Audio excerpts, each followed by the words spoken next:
Hello and welcome. I'm very happy you are here today. This video is made for people who want to learn English. It is easy to follow and good for practice. Are you facing a colossal wall labeled impossible today? Have you passionately pursued a goal only to think about giving up because voices whisper, "This is impossible for you"? It is human to doubt ourselves sometimes.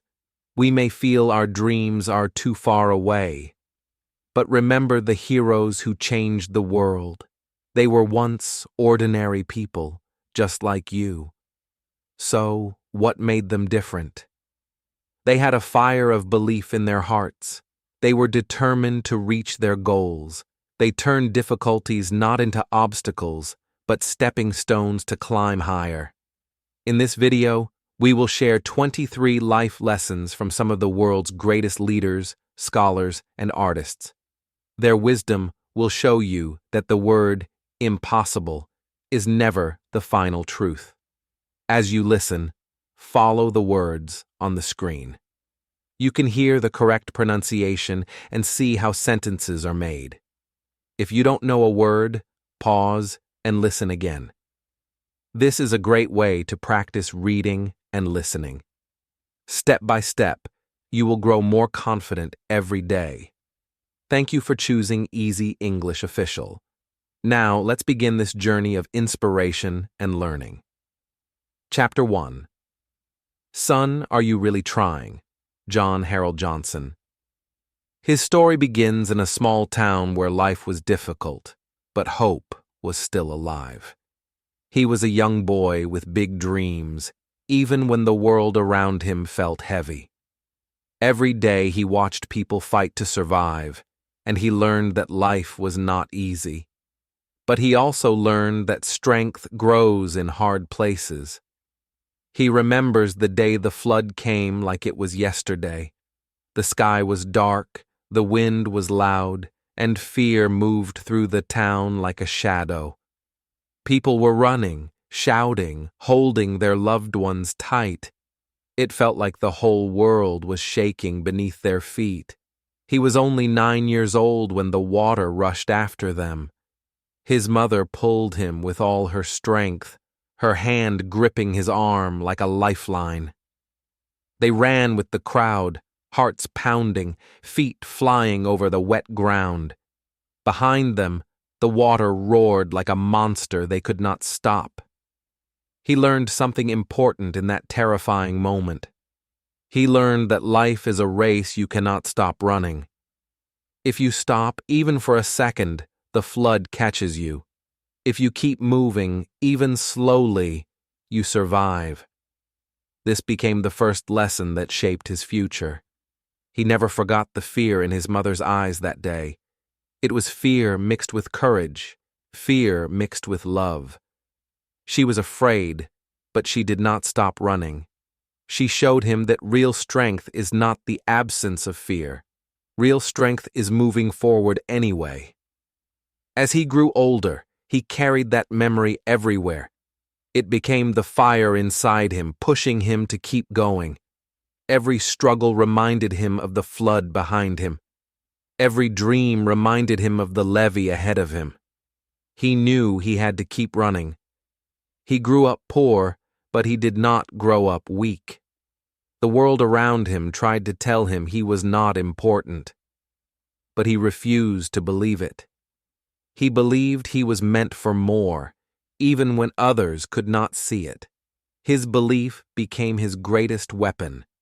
When he looked at the world, he saw problems.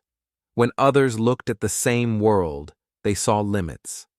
But he looked deeper. He saw people who needed a voice. He saw stories that needed to be told. He saw a community waiting to be seen. He stepped into publishing with almost nothing in his hands. No money, no connections, no support. But he had one thing stronger than all of those. He had courage. And courage was enough to open the first door. His magazines spoke to people who had never been spoken to. His words touched hearts that had long been ignored. People finally felt seen, heard, and respected. His work created a space where a forgotten community could finally shine. He built something powerful from the ground up. Every page he printed was a message of hope. Every story was a reminder that success can rise even from the hardest soil. He showed the world that a boy from nowhere could become a man of influence. His achievements grew fast, but his humility stayed.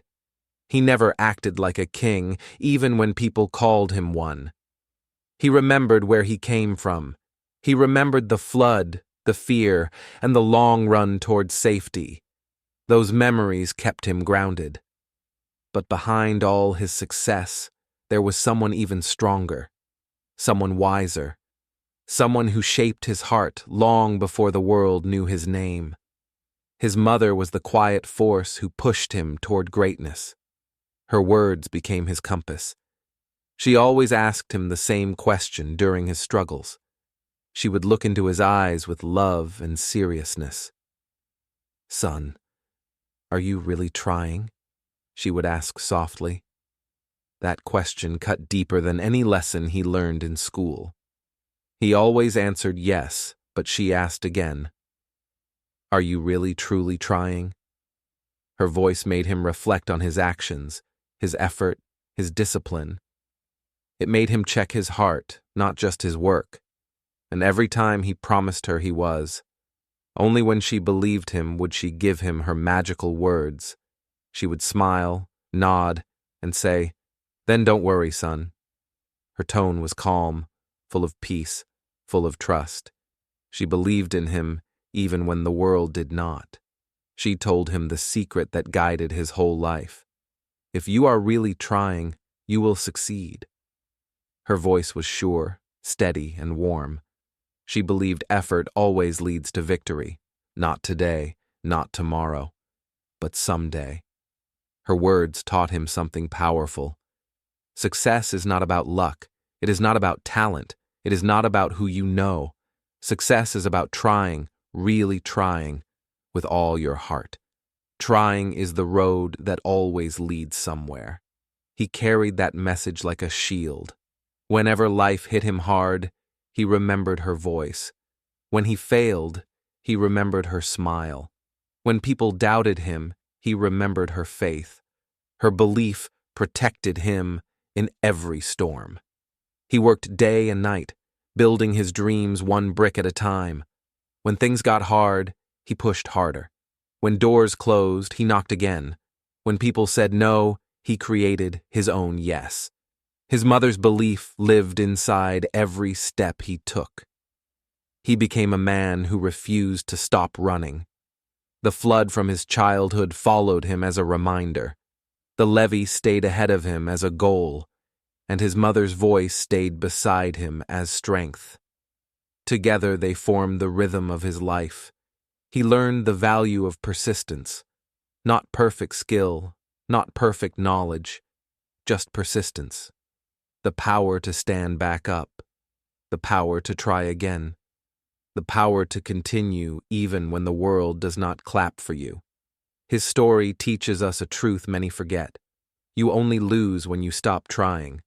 Failure is not the end. It is a step, a teacher, a doorway, a test of how much your dream truly matters to you. He became a legend, not because he was the smartest, not because he was the luckiest, but because he kept moving, he kept pushing, he kept believing. His mother's words became the heartbeat of his success. Today, his life still inspires millions around the world. A boy who ran from a flood became a man who built an empire. His journey proves that no background is too small, no beginning is too weak, no dream is too big. And in the center of his powerful story is one gentle question. A question that changes lives, a question that opens doors, a question that wakes the sleeping dream inside us. Are you really trying? He learned that the answer to that question decides everything. It decides your future. It decides your success. It decides who you become, and those who truly try always find a way forward. Chapter 2. That's My Son, Jack Benny.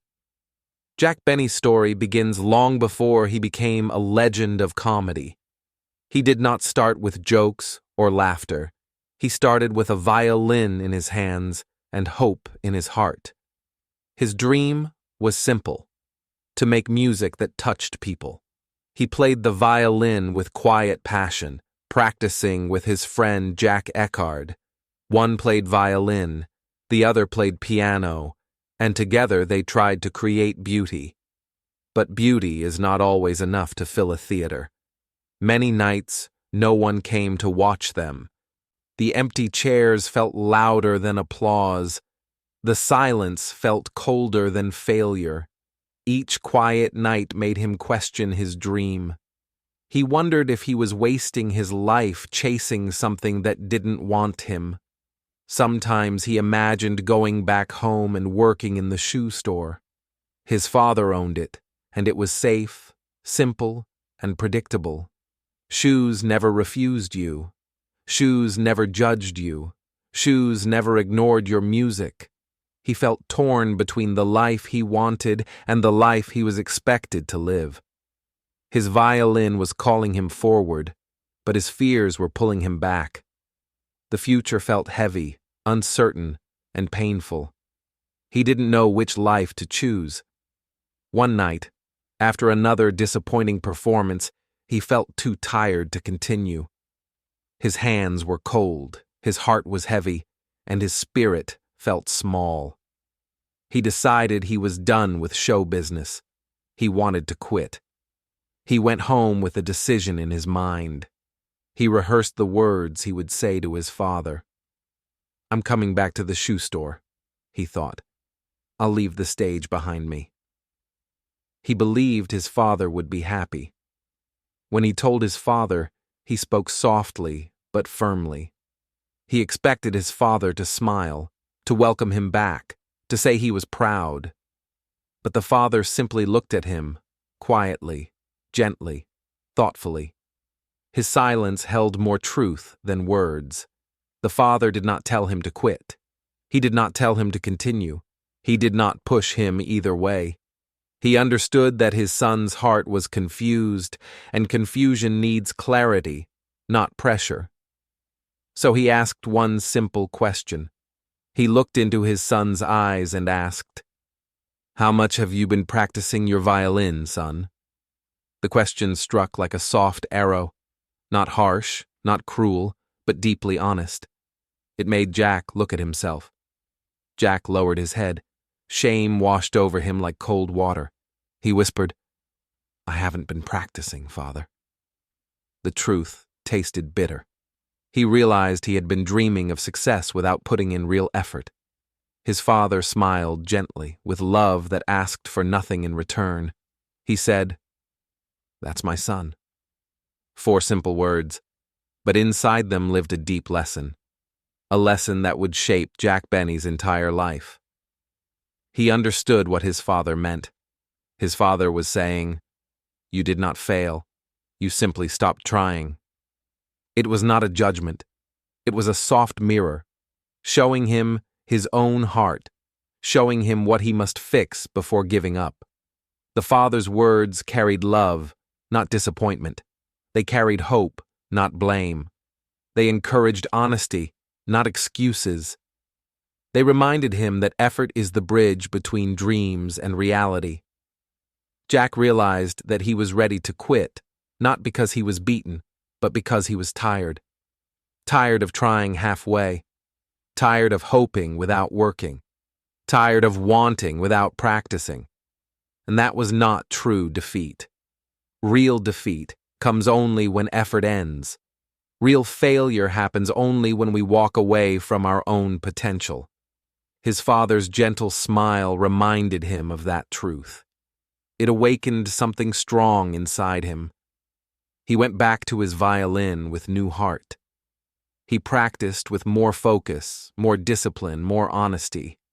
He treated every note like a step toward his future. Slowly, he began to trust himself again. But life has a funny way of redirecting us. His violin skills improved, but his gift for comedy grew even faster. People laughed whenever he spoke. His voice carried a natural charm. His timing was perfect, effortless, magical. He found something new inside himself, a talent the world needed. He discovered that making people laugh was a kind of music too, a music that healed hearts, a music that lifted spirits, a music that made life lighter. His career took off like a rising star. Radio shows, television, millions of fans. He became a legend. People loved his humor, his timing, his gentle way of making the world feel warmer. Yet deep inside, he always remembered one moment. Whenever he reached a new milestone, he remembered the quiet night he almost quit. He remembered his father's question. He remembered the shame he felt. And he remembered the soft smile that saved his dream. "That's my son," became the spark that lit his entire future. Those 4 words reminded him to always give full effort, to never stop trying, to never walk away before truly giving his best. His humor often included jokes about money, shoes, and simple life. People laughed, but behind the laughter was truth. He joked about being cheap, but he was rich with wisdom. He joked about shoes, but he had walked far. He became a symbol of persistence wrapped in humor. A man who learned that quitting is not the answer. A man who understood that talent grows only when practice grows. A man who lived the lesson his father gave him. Today, his story teaches us something powerful. It reminds us that effort is the heart of success. It reminds us that dreams require discipline. It reminds us that quiet wisdom often changes lives more than loud advice. Jack Benny's journey is a reminder for all of us. Sometimes we feel like quitting. Sometimes we feel tired of trying. Sometimes we think success is not for us. But the truth is simpler than we think. We must look in the mirror and ask ourselves the same question. Have we really been practicing? Have we truly given our best? Are we stopping because we failed, or because we never fully tried? And when we can answer honestly, we may hear a voice inside us whispering the same gentle encouragement, a voice that says, with love and strength, "That's my son. That's my daughter. Keep going." Chapter 3. Dare to Take a Chance. Margaret Bourke White. Margaret Bourke White's story begins in a house full of curiosity and questions. Her father was an engineer who taught her to think and to see the world clearly. He told her that life is never completely safe. Every challenge is a chance to learn something new. He said that nothing is finished without effort. Every task holds risks and opportunities. Margaret learned to listen to his words carefully. They became a map for her life, guiding her through danger and discovery. She loved her camera from a young age. It was not just a tool. It was a way to capture truth. It was a way to show the world what others could not see. Her father encouraged her to be brave with it. He told her, "Danger is not the end. Danger is a doorway." Those words echoed in her mind whenever she faced uncertainty. They reminded her that fear is natural, but courage can lead to greatness. She learned to step forward, even when she was scared. Her first assignments were not easy. She traveled to strange places and faced many unknowns, factories, prisons, war zones. She went where few dared. Each step was a test of her will and confidence. One time, she had to climb a very tall factory smokestack. The wind was strong, the height dizzying. Her legs shook, and her heart raced. But she remembered her father's advice and kept moving carefully. She observed every part of her body and mind. She noticed fear, but she did not let it control her. She controlled her movements, her breathing, and her focus. She turned fear into attention and care. At the top of the smokestack, the view was terrifying and beautiful. She aimed her camera and took the shot. In that moment, she understood that courage is not the absence of fear. Courage is action despite fear. Her photos were never ordinary. They captured strength, struggle, and truth. Every image told a story. Every frame was a lesson for the viewer. And behind each photograph was her brave heart. Margaret learned that preparation is key. Thinking carefully, analyzing the situation, and moving wisely made her confident. Fear could exist, but it did not stop her. She turned anxiety into focus. Her father's words guided her every step. Explore, observe, dare to take a chance.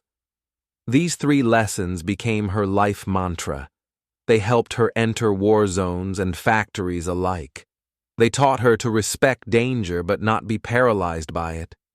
She often felt alone in her work. Many people could not understand why she risked so much. But she knew that learning, capturing, and witnessing truth required bravery. Fear was a companion, not an enemy. Every assignment became a chance to grow. Every risk became a lesson in courage. Margaret realized that life rewards those who dare to try. Waiting for safety would mean missing everything. Opportunity hides behind challenge. She photographed people, machines, buildings, and battles. Each picture demanded careful observation. Each scene required her to be fully present. Attention was as important as bravery. Margaret's life teaches us that fear is natural. Danger exists in the world, but if we pause and think, we can act safely. If we observe and measure, we can take calculated risks.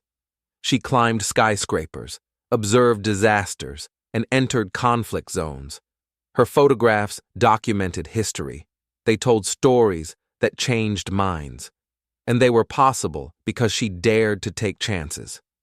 Her courage inspired others to try. People saw her work and admired her. They learned that doing something hard is not impossible. They learned that preparation and bravery make a difference. She remembered her father not as a strict teacher, but as a guide. His lessons were gentle but firm. They stayed with her throughout her life. They shaped her decisions and her path. Even in later years, she reflected on her risks. She did not regret the dangers she faced. She celebrated them. Each challenge became a story. Each fear became growth. And each photo captured life in its fullest form. Her story shows that success is not only talent. Success is also courage. Success is practice, preparation, and daring to try. Margaret mastered all 3 and changed the world with her vision. She learned to trust herself. She learned that fear can teach lessons if approached wisely. She discovered that courage is a skill, not a gift. Every climb, every assignment, every shot was practice for life.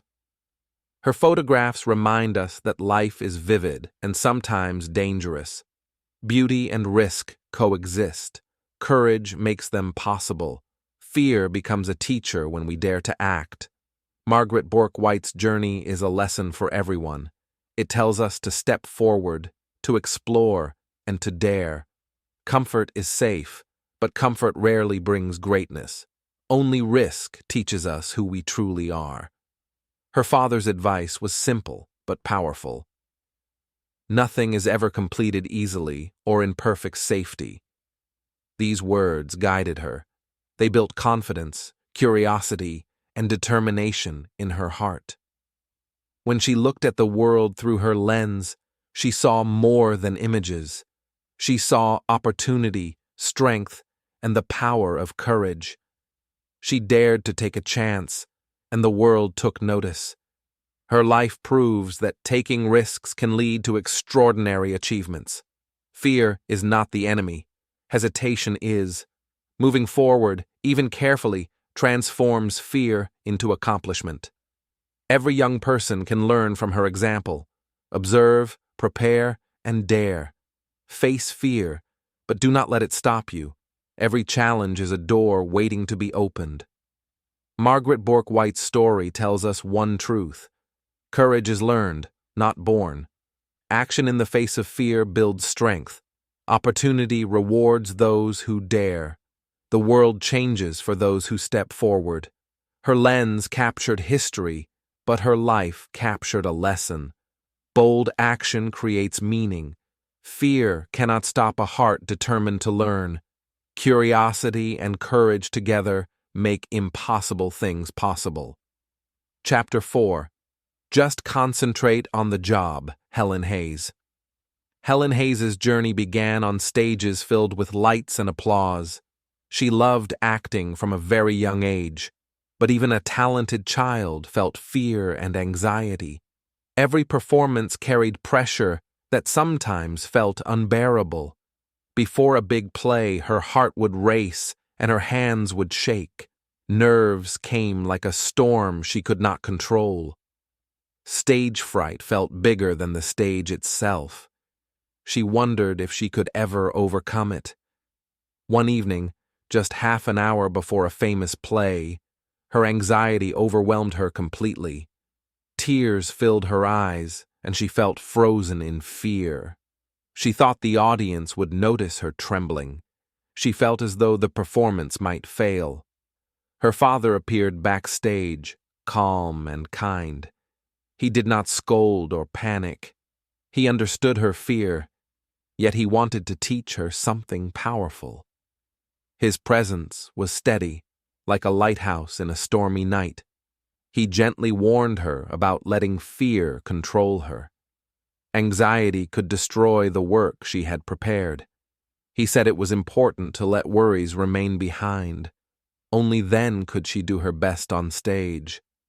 He gave her a single piece of advice that changed everything. Just concentrate on the job, he said softly. Those words were simple, but they held deep wisdom. They were a key to unlock her hidden strength. He told her to forget fear, forget nerves, and forget doubts. Nothing mattered except the role she was about to play. Nothing mattered except the job she had to do. Focus had to be absolute. Helen listened carefully and repeated the instruction in her mind. She imagined herself stepping onto the stage free of fear. She imagined channeling every thought into her character. Every line, every gesture became her entire focus. That night, she tried the method for the first time. She stepped onto the stage with nervousness still in her body. But she poured all her attention into her performance. Her fear existed but did not control her. As she acted, she felt the words and movements flow naturally. Concentration replaced fear. Energy replaced anxiety. The audience saw a flawless performance, unaware of the storm she had felt moments before. She realized that focus is a shield against fear. Concentration allows talent to shine. Anxiety cannot compete with full attention. When the mind is on the job, performance becomes effortless. From that night onward, she trained herself deliberately. Before every performance, she left worries behind. She immersed herself completely in her character. The script became her world, and nothing else existed. Her nervousness became manageable. Stage fright still visited, but it could no longer control her. She had discovered a skill stronger than fear. Focus had become her secret weapon. She maintained this approach throughout her long career. No matter the size of the stage or the importance of the role, she followed her father's advice. Concentration turned each challenge into an opportunity to shine. Helen's method proved its power repeatedly. She won the hearts of audiences and critics alike. Every performance reflected her dedication and skill. Every gesture showed the result of absolute focus. Her career became legendary. She earned the Oscar, the Emmy, the Grammy, and the Tony. Each award was a testament to her craft. Each honor reflected the discipline of concentration. But more than the awards, the lesson remained. Focus on the job, forget fear, and excellence follows. Talent alone is not enough. Discipline and attention transform potential into achievement. Her story teaches everyone about the power of mental presence. Life is full of distractions and fears. But when we concentrate fully on the task at hand, fear loses its power. Fear becomes a teacher, not a barrier. She inspired generations of actors and performers. People saw not only her talent, but her control over herself. They learned that success is about training the mind. Preparation and focus make the difference between good and great. Concentration is not only for actors, it is for every profession, every goal, every dream. Focus your energy on what matters most. Ignore doubts, ignore distractions, commit fully to the task. Helen Hayes' father's advice was timeless. Simple words, repeated often, created mastery. Just concentrate on the job became a mantra. It shaped not only her career, but her life philosophy. She showed that fear is natural, but it need not dominate. Courage grows when focus replaces worry. Confidence rises when preparation meets attention. Talent shines when the mind is clear. Every young actor, student, or learner can use this lesson.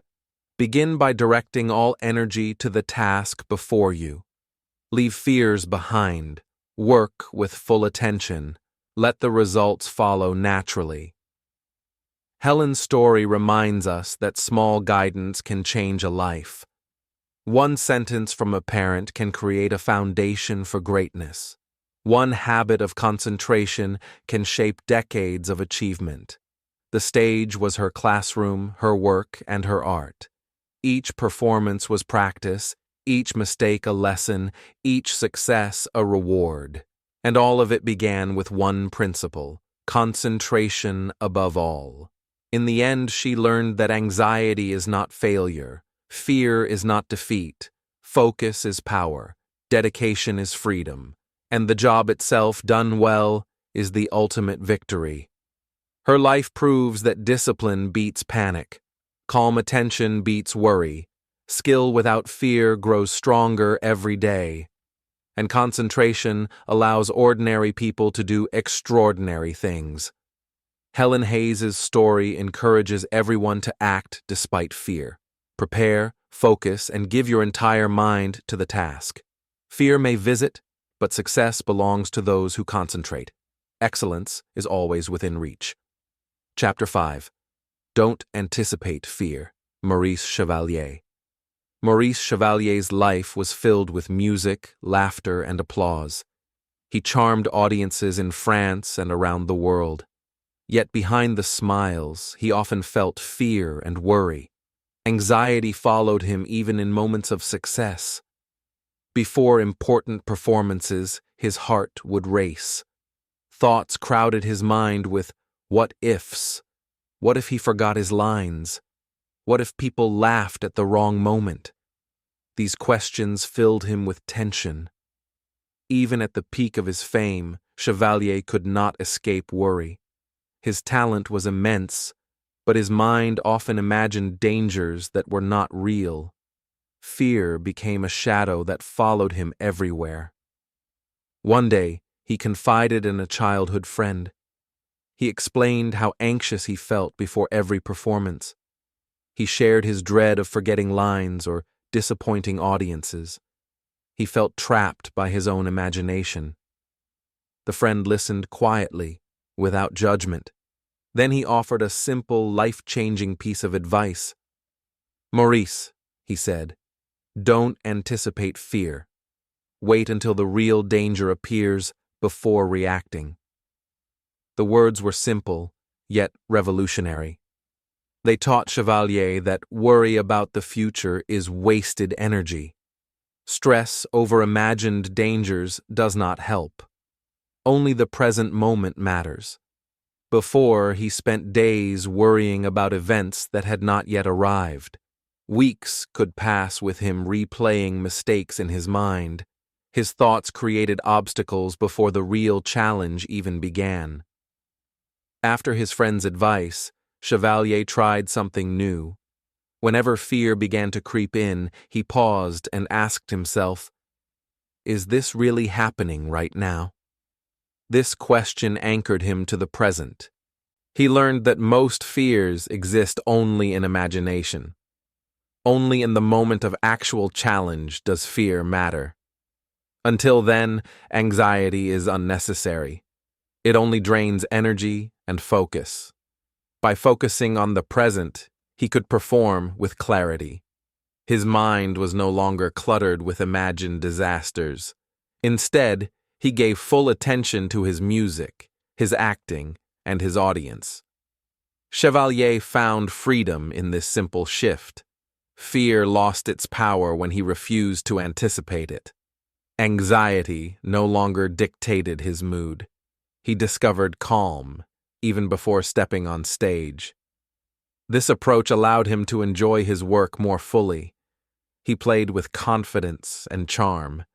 He interacted naturally with other performers. His creativity flowed without being blocked by worry.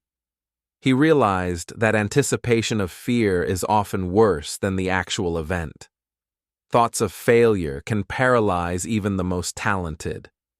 The mind can create a problem that does not exist yet. From that moment on, he practiced mindfulness in his own way. He checked in with the present before responding to any fear. He reminded himself, only act when the real moment comes. His performances improved. He felt lighter and more alive. The audience noticed his calm and charm. He connected more deeply with every song and every scene. This lesson carried him through decades of work. Whether on stage, in a studio, or on film sets, he applied the principle consistently. Fear was no longer a constant companion. He became an example to others in the arts. Colleagues admired his ability to stay present. Students and performers learned from his calm focus. His life demonstrated that anticipation can sabotage talent. Chevalier's fame grew alongside his mastery of focus. He set records, won awards, and left a legacy. His work in music and film became legendary. But the secret was always his mindset. He understood that preparation matters, but overthinking does not. Fear should not live in advance. Instead, one should act wisely in the moment. This philosophy shaped his every success. Even in his most stressful moments, he returned to the simple question, is this happening now? This mindfulness grounded him. It transformed fear into manageable energy.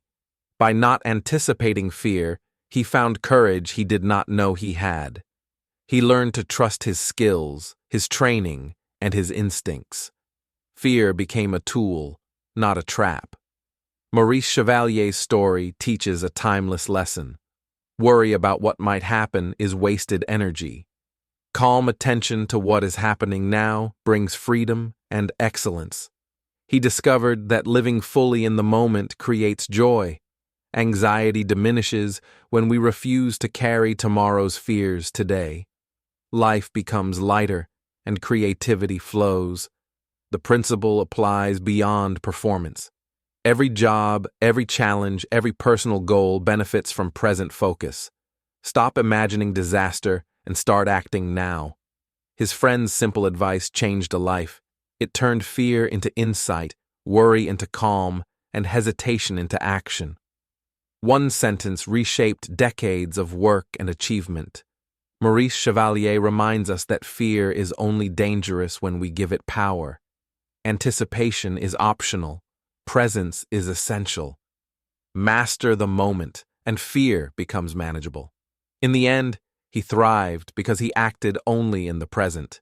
He smiled, sang, and performed freely. Fear no longer dictated his choices.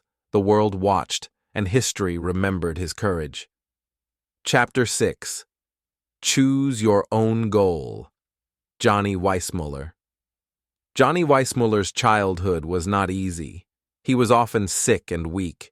Doctors recommended exercise and fresh air. His father taught him to swim to stay healthy. Swimming at first was not a sport for Johnny. It was survival and necessity. He learned to move in water carefully. Each stroke gave him strength and confidence. Over time, he discovered talent he did not know he had. Swimming became more than exercise. It became a passion. It became a skill that grew stronger every day. Johnny entered local competitions. He practiced every day with dedication. He measured his progress carefully. Every small improvement encouraged him to continue. His skill soon caught the attention of Coach Bill Backrack. The coach saw a young athlete with potential. He knew Johnny could achieve great things. But first he asked a simple question. "Johnny, do you enjoy swimming?" the coach asked. It was not a test of ability. It was a question of heart. Johnny answered honestly, "I love to swim." That simple answer changed everything. The coach smiled and gave life-changing advice. He said, "Then choose your own goal." The words were simple but powerful. He explained that goals must come from within. Others might set targets or expectations, but the best results come from personal choice. Effort aligns with desire when the goal is yours. Johnny thought carefully about his own dreams. He imagined what he truly wanted to achieve. Not medals for others, not approval from adults. Only his personal challenge mattered. He began to set his own targets. Each week, he created new milestones. He pushed himself beyond previous limits. Every swim became a test of determination. Training became joyful because it was meaningful. Each lap was a step toward a personal goal. He could feel progress in his body and mind. Success started from within. He practiced rigorously every day. He swam with focus and discipline. Pain and exhaustion came, but he continued. His goals motivated him to rise above difficulties. Soon, he began winning competitions. Local victories turned into regional recognition. His talent and hard work were becoming undeniable. Confidence grew with each success. He broke records one by one. Each achievement reflected his personal effort. Every medal was a result of choosing goals that mattered to him. External pressure did not dictate his path. The Olympic stage awaited him. 5 gold medals became a reality. Johnny Weissmuller's dedication and self-chosen targets led him to global fame. His effort was focused and relentless. Beyond swimming, his success opened doors in the film industry. He became the iconic Tarzan. His athletic skills translated to performance and entertainment. Fame followed because of his own choices. Johnny's story teaches a powerful lesson. Personal goals inspire maximum effort. When we pursue what we truly want, we push harder. Motivation comes naturally from internal desire. Others can guide, suggest, or support. But the heart of success comes from self-selection. Choosing our own path ensures that effort is sustainable and meaningful. He showed that discipline combined with passion is unstoppable. Practice becomes fun when it serves a personal goal. Struggle becomes learning.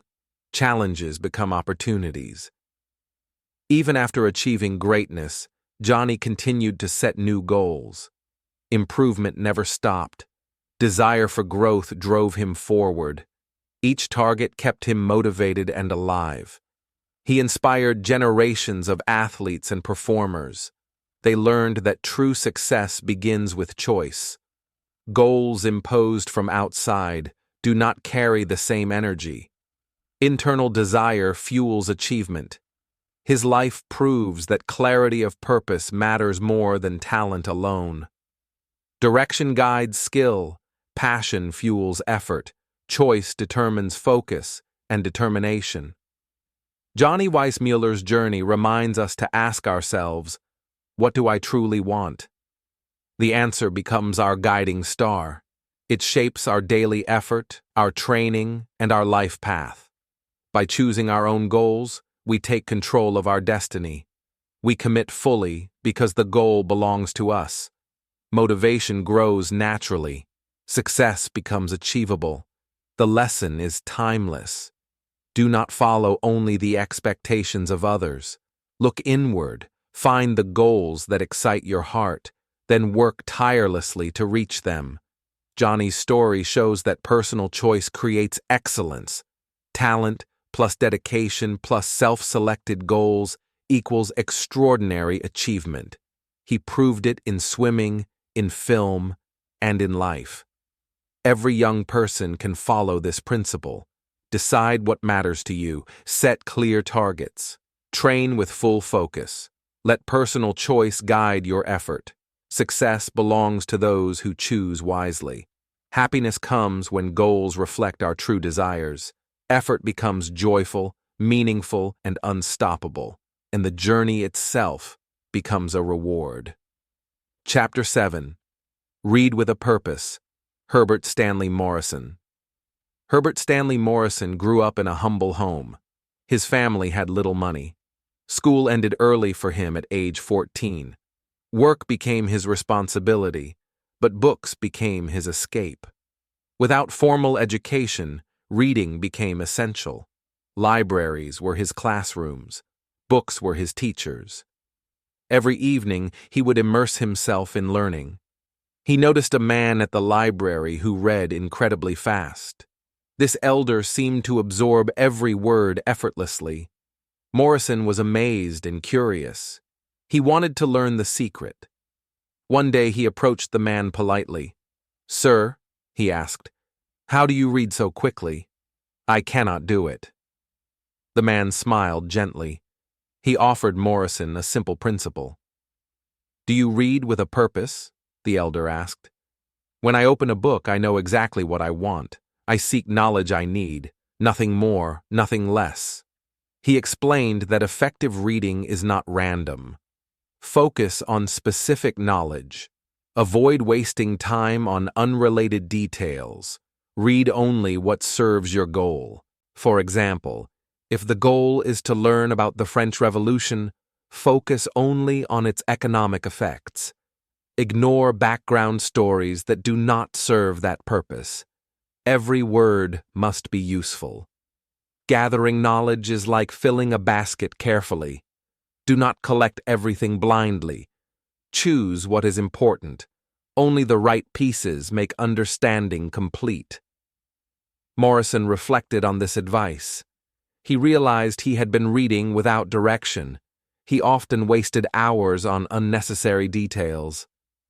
Now, he understood how to read with focus. From that day, he began purposeful reading. Each book had a specific goal. Every chapter, paragraph, and sentence was examined for usefulness. He extracted knowledge efficiently. He practiced this skill diligently. Over time, his speed and comprehension improved. He could find key ideas quickly. His mind learned to prioritize and retain important facts. Morrison's approach was systematic. He created mental maps of topics. Connections between ideas became clear. He understood not just facts, but their applications. Books became a tool for lifelong learning. Each reading session had a clear objective. Knowledge accumulated in a structured way. Information became usable, not just remembered. This habit transformed his career. Morrison moved from a self-educated young man to a skilled politician. His understanding of complex issues impressed colleagues. He could analyze quickly. He applied his learning to economics, history, and policy. Decisions were based on clear, factual knowledge. Reading with purpose allowed him to act with confidence.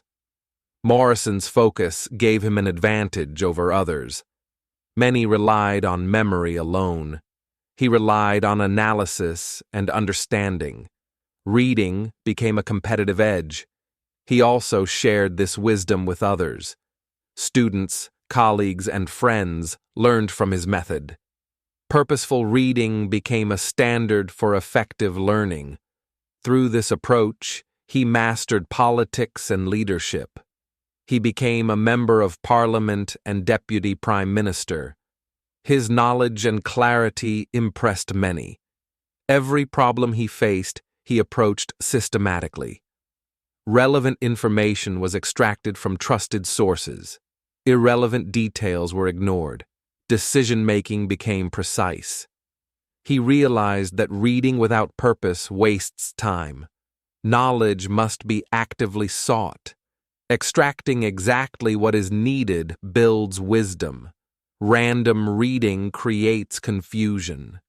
The habit gave him confidence in debates and discussions.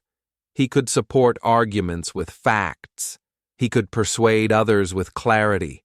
Purposeful reading created mental strength. Morrison's life shows that self-education is powerful. Formal schooling is valuable, but not essential. With strategy and focus, one can achieve excellence. Books become keys to opportunity. He learned to prioritize knowledge according to his goals. Every piece of information had a reason for being acquired. This skill stayed with him throughout life. Reading became both a discipline and a pleasure. Curiosity drove him, but purpose guided him. Knowledge became a tool, not just an ornament. Every fact had value. His story teaches a universal lesson. Learn with intention. Seek facts that matter. Organize knowledge for action. Purposeful learning leads to mastery. Herbert Stanley Morrison's legacy reminds us to be focused. Read to gain, not just to finish. Every page should serve a goal. Knowledge without direction is wasted potential. By reading with purpose, he transformed lifelong challenges into achievements. He turned curiosity into expertise. He turned books into a ladder for success. Every reading session had meaning. Chapter 8. The Power of Belief. Ralph Johnson Bunch. Ralph Johnson Bunch grew up facing many hardships. Both of his parents passed away when he was young. He was raised by his grandmother, Nanny, in Los Angeles. She became the guiding star of his life. Life was not easy for a black child in that era. Racial discrimination was everywhere. Opportunities were limited, and prejudice was common. But Nanny taught him to believe in himself. Her words were simple but powerful. "Ralph, you control your own destiny," she said. "No matter what anyone says, your future is yours to shape." These words became his foundation. Bunch listened carefully to his grandmother. He held her belief close to his heart. He refused to let skin color define him. He refused to accept limits imposed by society. From an early age, he worked hard in school. Education became his path forward. Every lesson was a step toward his dreams. Every challenge was an opportunity to prove himself. He had to work manual jobs to pay for college. Exhaustion came often, but he did not give up. Nanny's words echoed in his mind. She reminded him that belief was stronger than circumstance. He believed he could achieve what others thought impossible. He studied diligently, attended classes, and learned everything he could. Knowledge became a weapon against doubt and discrimination. His determination was remarkable. He refused to let obstacles stop him. Every difficulty strengthened his resolve. Every small success built his confidence. Bunch earned a degree and kept going. Higher education became his goal. He aimed for excellence in every task. His hard work and belief guided every decision. Eventually, he was accepted into Harvard University. He pursued a PhD, becoming one of the most educated black scholars of his time. His mind and persistence became his greatest tools. Education opened doors to new opportunities. He joined the United Nations. There, he applied his knowledge and wisdom. His belief in himself gave him courage to negotiate on a global stage. He worked on complex international issues. Challenges were immense and the stakes were high. But Bunch's self-belief allowed him to act confidently. Fear and doubt did not control him. One of his greatest achievements was the Israeli-Arab peace talks. He negotiated successfully, helping to resolve conflict. The world recognized his skill, intelligence, and dedication. His grandmother's advice guided every step. She had taught him that belief is more powerful than fear. Confidence combined with hard work can create extraordinary results. Bunch proved that determination overcomes obstacles. Background, discrimination, or hardship cannot limit someone who truly believes in themselves. Belief becomes the engine of success. Even as a young man, he inspired others with his story. Colleagues admired his calm confidence. Students learned that self-belief is essential for achievement. Inspiration spreads when belief is genuine. At the peak of his career, he received the Nobel Peace Prize in 1950. This honor recognized both his achievements and his unwavering belief. He became a symbol of hope and possibility. His life story teaches that belief is a driving force. Knowledge, persistence, and courage are built on belief. Nothing can replace the power of trusting oneself. Bunch's journey shows that setbacks are temporary. Belief turns obstacles into opportunities. Every challenge is a chance to grow. Every failure is a lesson in disguise. He used belief to guide difficult decisions. Negotiations, education, and career choices were all influenced by his inner confidence. He trusted his instincts and knowledge. Even after achieving greatness, he remained humble. He never forgot the lessons from Nanny. Belief was not about arrogance, but about clarity and courage. His legacy inspires millions around the world. People see that anyone can achieve greatness with belief. Hard work and perseverance magnify the power of belief. The principle is universal. Background, race, or circumstance cannot stop a determined mind. Belief combined with action creates extraordinary results. Bunch's story reminds us to trust ourselves. Knowledge, preparation, and belief together can overcome the greatest obstacles. Courage grows from confidence in one's own ability. He demonstrated that belief is not passive. It requires effort, learning, and persistence. Action without belief is empty. Belief without action is wasted potential. Ralph Johnson Bunch's life proves that anyone can rise above challenges. One person's determination can impact the world.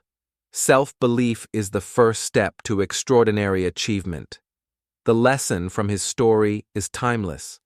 Believe in yourself, pursue knowledge, work tirelessly, and never accept limits.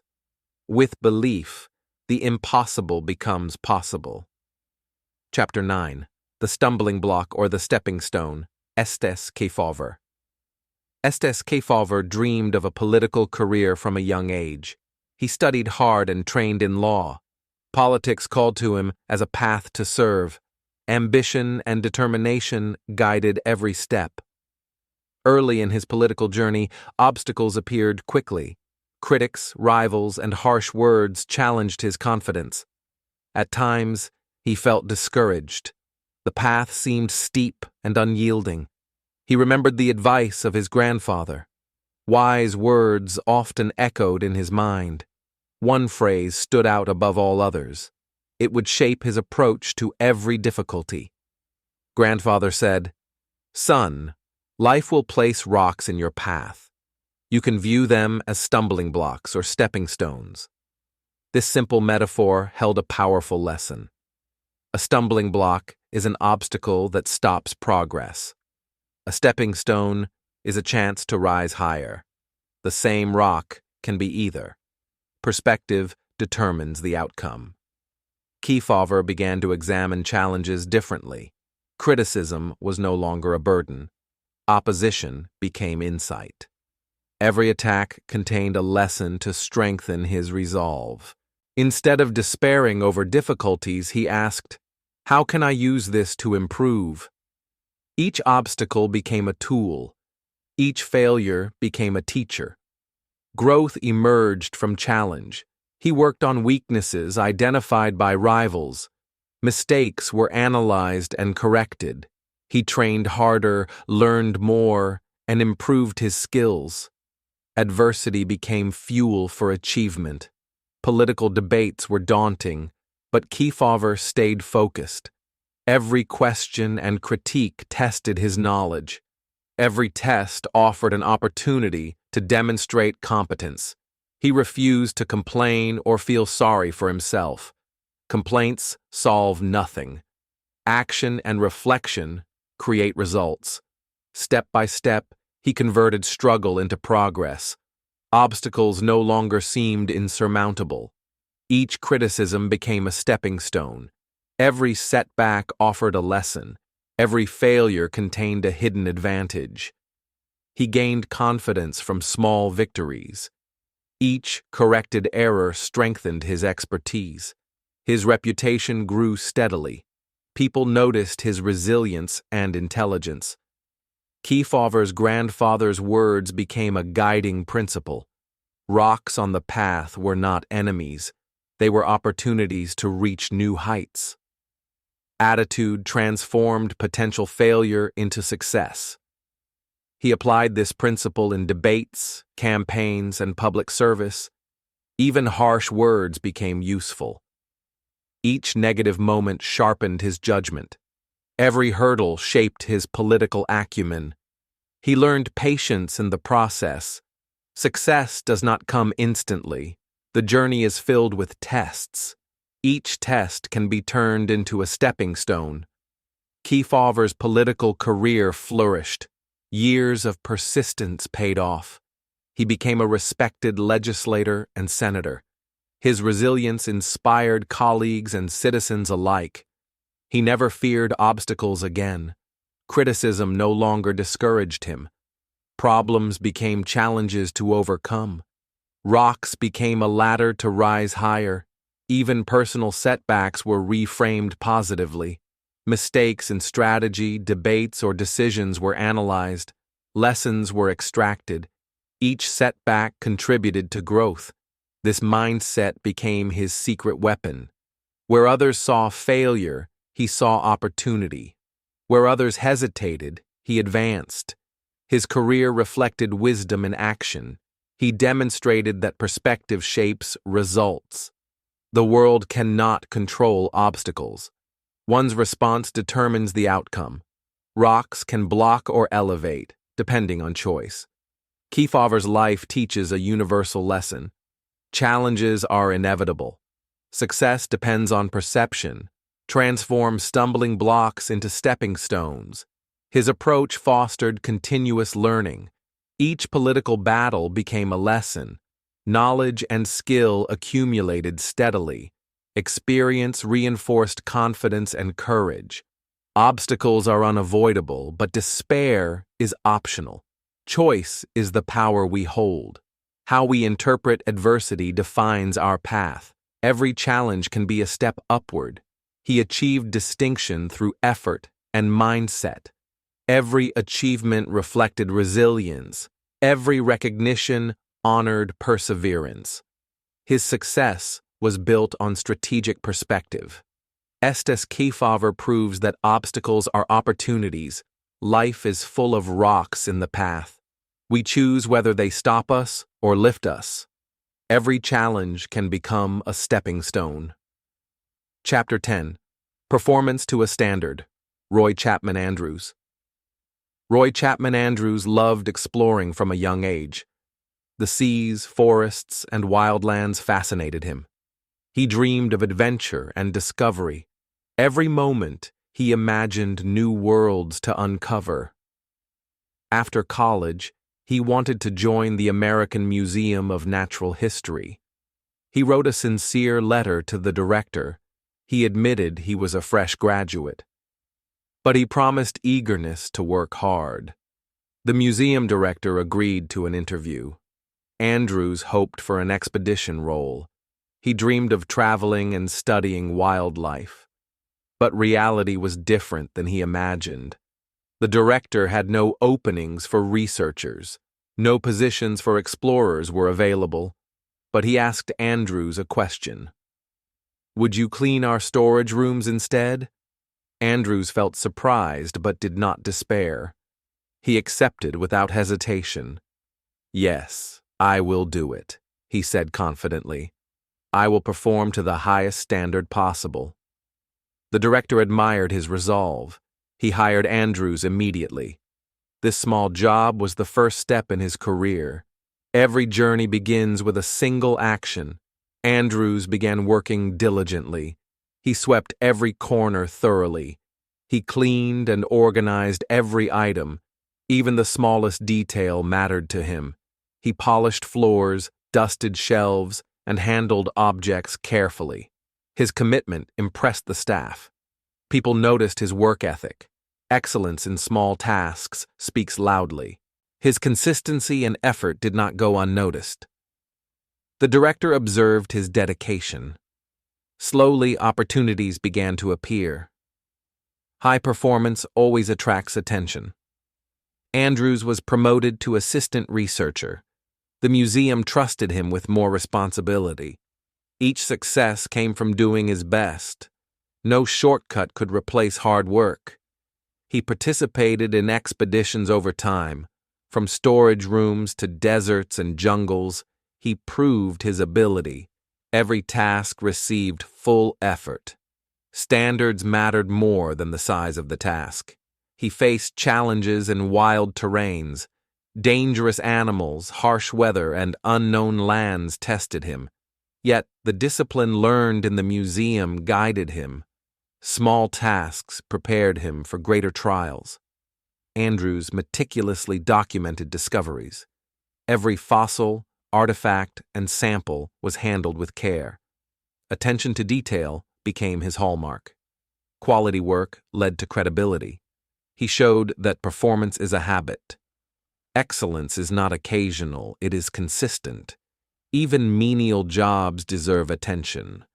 Great achievements grow from solid foundations. The museum staff respected him deeply. His humility combined with competence. People trusted him on fieldwork and research. Responsibility followed dedication. Andrews' career flourished. He became a world-famous explorer. Recognition came because of persistent effort. The habit of high standards never left him.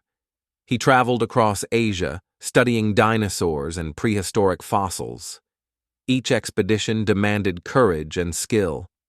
Every discovery reflected careful preparation. Preparation begins with small tasks. He became a model for young scientists. Mentoring others, he stressed diligence and focus. Excellence was not luck, it was deliberate. Every action counted toward long-term success.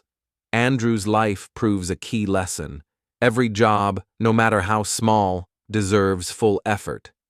Quality in simple tasks prepares you for bigger challenges. Standards shape character. The principle applies beyond museums or exploration. Work in offices, schools, or businesses. Small jobs done well lead to opportunities. High standards are noticed everywhere. Andrews never stopped learning. Knowledge, skill, and effort combined. Passion fueled persistence. Excellence became a lifestyle, not just a task. The secret to his achievement was clear. Perform to a standard, not just to finish. Consistency, pride, and attention transform ordinary work. Ordinary work leads to extraordinary results. He inspired countless colleagues and future explorers. His life shows the importance of discipline. Dedication to quality creates trust and success. Every small task matters. Roy Chapman Andrews demonstrates that ambition must pair with action. Dreams need foundation in hard work. Excellence grows from the ordinary, transforming lives. Even today, his story motivates others. From humble beginnings to global recognition, effort defines the journey. Standards in work create pathways to greatness. The lesson is timeless. No job is too small to perform excellently. Every corner swept, every item polished, every detail matters. Success grows from discipline. Through his life, Andrews proved that ambition plus standards equals achievement. Start with what you have. Do it well. Greatness follows consistent excellence. Chapter 11. Don't Punish Yourself. Vijaya Lakshmi Pandit. Vijaya Lakshmi Pandit dedicated her life to public service. From a young age, she worked tirelessly for India. She joined the independence movement. Her commitment was strong and unwavering. Her activism sometimes led to imprisonment. She endured hardships bravely. Yet, responsibilities extended beyond politics. Family duties also demanded her attention. She often felt intense guilt. Political work kept her from her family. She blamed herself for missed moments. The feeling weighed heavily on her mind. Pandit wanted guidance on handling this stress. She sought advice from a wise mentor. She hoped to find relief. She longed to balance work and family. The mentor listened carefully. After understanding her struggle, he spoke. His words were simple but profound. They carried wisdom for her life. Vijaya, don't punish yourself, he said gently. You are doing important work for humanity. Your duties are meaningful and necessary. Feeling guilty is natural, but it is not your fault. He explained that guilt is a signal, not a punishment. It shows care and responsibility. But punishing oneself only creates stress. Stress weakens effectiveness and clarity. Instead, he advised focusing on quality. Time with family, though limited, should be meaningful. Attention, presence, and care matter most. Moments count more than duration. Pandit reflected on this guidance deeply. She realized guilt was a feeling, not a command. She could accept it without suffering. Her emotional burden could be managed. She began to cherish small moments. Every meal, conversation, or playtime became important. She gave full attention during these moments. Quality became her new standard. She stopped self-punishment. She no longer blamed herself excessively. Her mental and emotional health improved. She felt freer and lighter in daily life. This shift allowed her to focus better on work. Responsibilities at home and country became manageable. Balance emerged through mindful attention. Stress no longer controlled her. Pandit's life became more effective. Productivity increased without sacrificing family connections. She discovered harmony between duty and care. Both worlds could coexist. She taught others by example. Accept emotions, but do not let them dominate. Guilt is a feeling, not a chain. Choice allows freedom from self-imposed suffering. She prioritized important moments over endless worry. Presence became more valuable than perfection. Quality replaced quantity. Attention replaced anxiety. Her political work thrived. She represented India globally with strength. Emotional balance supported her leadership. Clarity and focus enhanced her diplomacy. She became India's first female ambassador. Later, she was elected president of the United Nations General Assembly. Her achievements reflected wisdom and courage. Pandit learned to trust herself. Her actions, not guilt, defined her life. She valued both duty and personal connections. Harmony became a guiding principle. She discovered that self-punishment reduces effectiveness. Acceptance and mindful focus create results. Responsibility combined with care produces harmony. Her story shows that even great leaders face guilt. Everyone struggles with balancing responsibilities. The lesson is universal. Emotional management is essential for success. Pandit's approach strengthened family bonds. Even limited time became deeply meaningful. Relationships flourished through presence. She learned to give wholeheartedly. This method also enhanced work outcomes. Stress-free focus improved decisions. Productivity grew alongside emotional health. Effectiveness became sustainable. She proved that emotions are tools, not chains. Guilt informs but does not control. Awareness allows choice. Every leader can apply this principle. Her life inspires balance between duty and care. Mindful attention creates harmony. Emotional freedom supports excellence.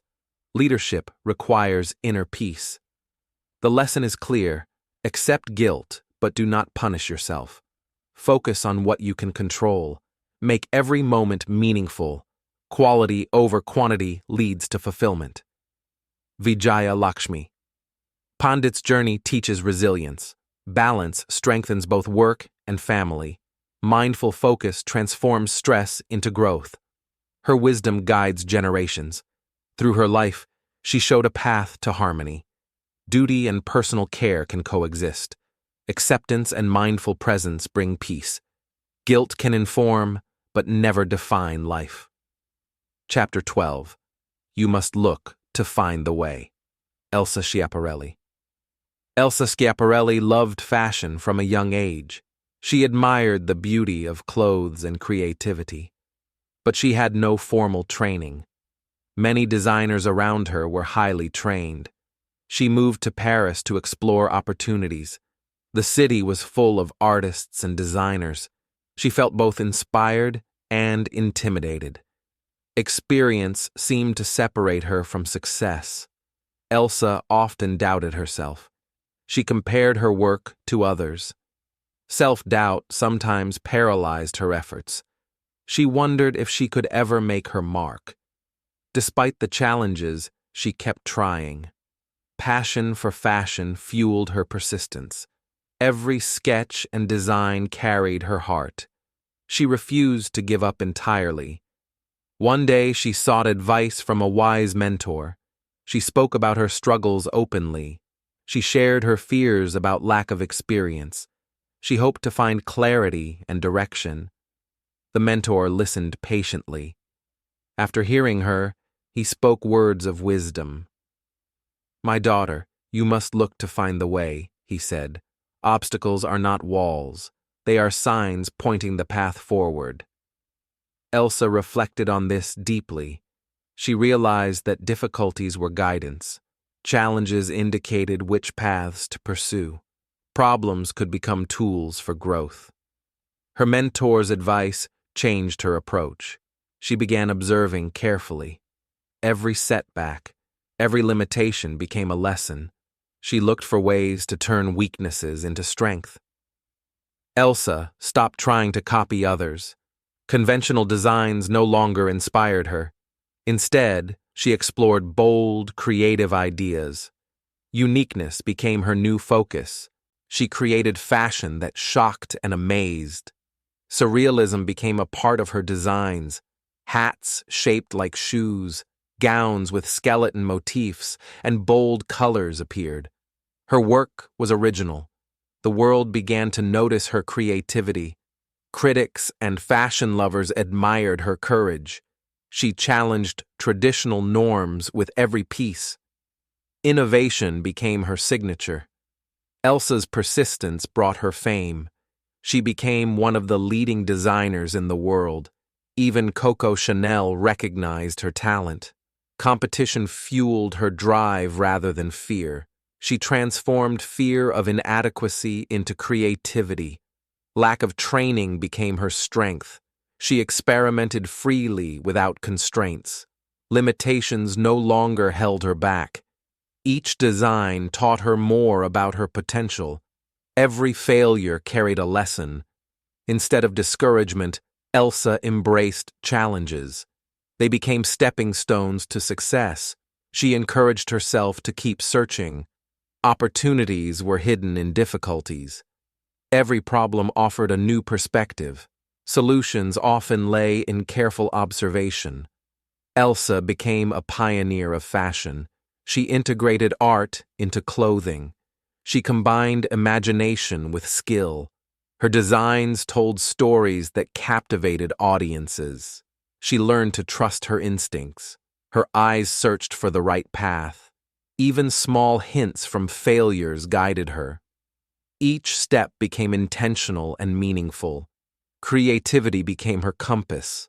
She navigated the fashion world boldly. Challenges no longer felt frightening. They became guides toward innovation. Elsa inspired other designers to experiment. Her story taught courage in the face of limits. Following one's vision can overcome obstacles. True creativity emerges from boldness. She realized that searching actively is essential. One cannot wait for guidance to appear. Observing the world carefully reveals opportunities. Problems become signals if noticed. Her life proves a simple truth. Look to find your way. Guidance is everywhere, hidden in difficulties. One must observe, learn, and act. Challenges are not enemies, but teachers. Elsa's designs revolutionized fashion. Boldness, creativity, and observation led to success. She transformed limitations into opportunities. Her career became a masterpiece of vision and courage. The lesson is clear for everyone. Difficulties and obstacles are guides.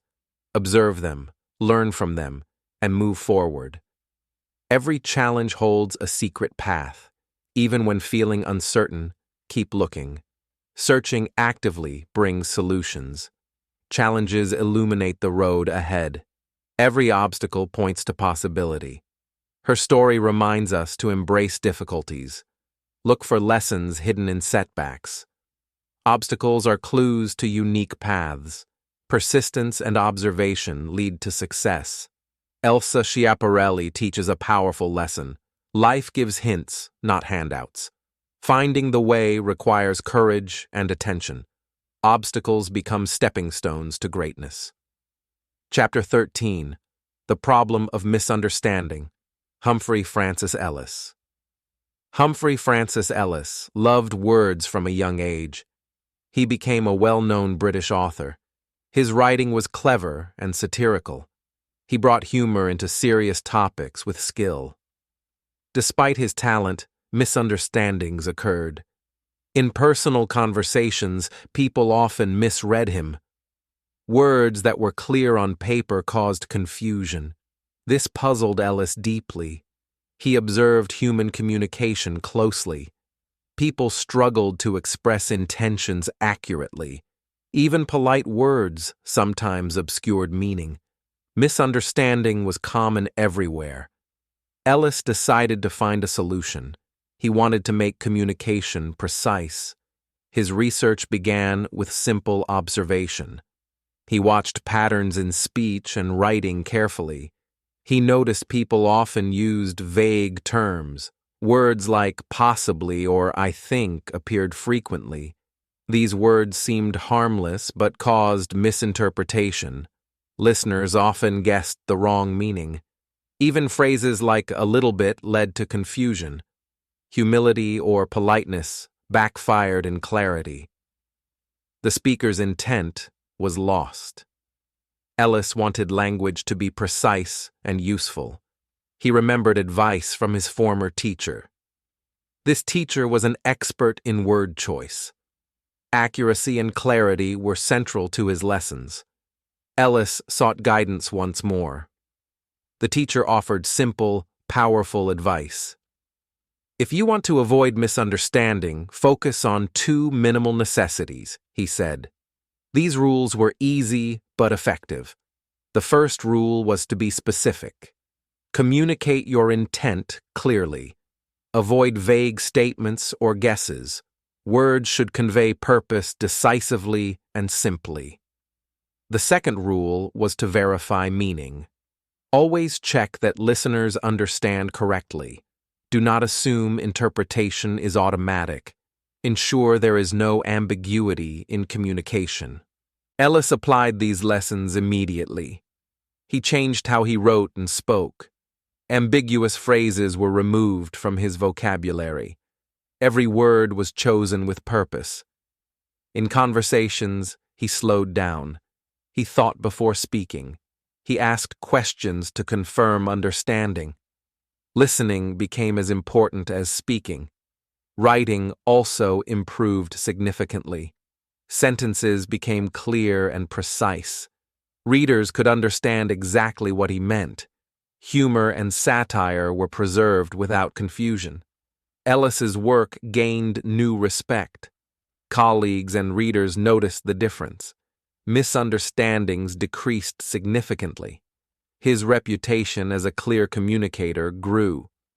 He realized communication is a skill to practice. It is not only about words, but about intention. Every phrase carries potential meaning. Precision prevents errors and confusion. Ellis also discovered patience is essential. Rushing leads to misinterpretation. Speaking carefully gives others time to absorb meaning. Silence is sometimes part of clarity. He emphasized context in every sentence. The surrounding information guides interpretation. Words alone are insufficient without context. Misunderstandings often happen in isolation. He encouraged asking for feedback. Check if the listener understood. Repeat or rephrase if necessary. This practice builds mutual clarity and trust. Ellis taught others by example. Precision became a habit. Clarity was valued over fancy vocabulary. Communication was a tool, not a performance. He also practiced empathy. Understanding how others interpret words is crucial. Tailoring messages to the audience prevents mistakes. Awareness of perspective reduces confusion. Over time, Ellis's relationships improved. Friends and colleagues appreciated clear communication. Arguments were minimized. Cooperation and trust grew stronger. He showed that clarity is not boring. Precision can be engaging and lively. Words chosen with care inspire confidence. Humor remains effective when understood correctly. Ellis's life proves an important lesson. Misunderstanding is avoidable. Be specific and verify meaning in every interaction. Communication becomes a bridge, not a barrier. The world benefits from clarity in speech and writing. Effective communication enhances relationships and success. Thoughtful words create understanding. Precision and care are key. Finally, Ellis's story teaches a timeless principle. Words are powerful tools for connection. Using them intentionally reduces confusion. Misunderstandings can always be minimized. Chapter 14. If You Want a Good Harvest, Charles S. Rhine. Charles S. Rhine grew up on a small farm in North Carolina. He learned early that hard work brings results. Planting seeds required patience and care. The farm taught him life lessons about effort. He watched his parents tend crops daily.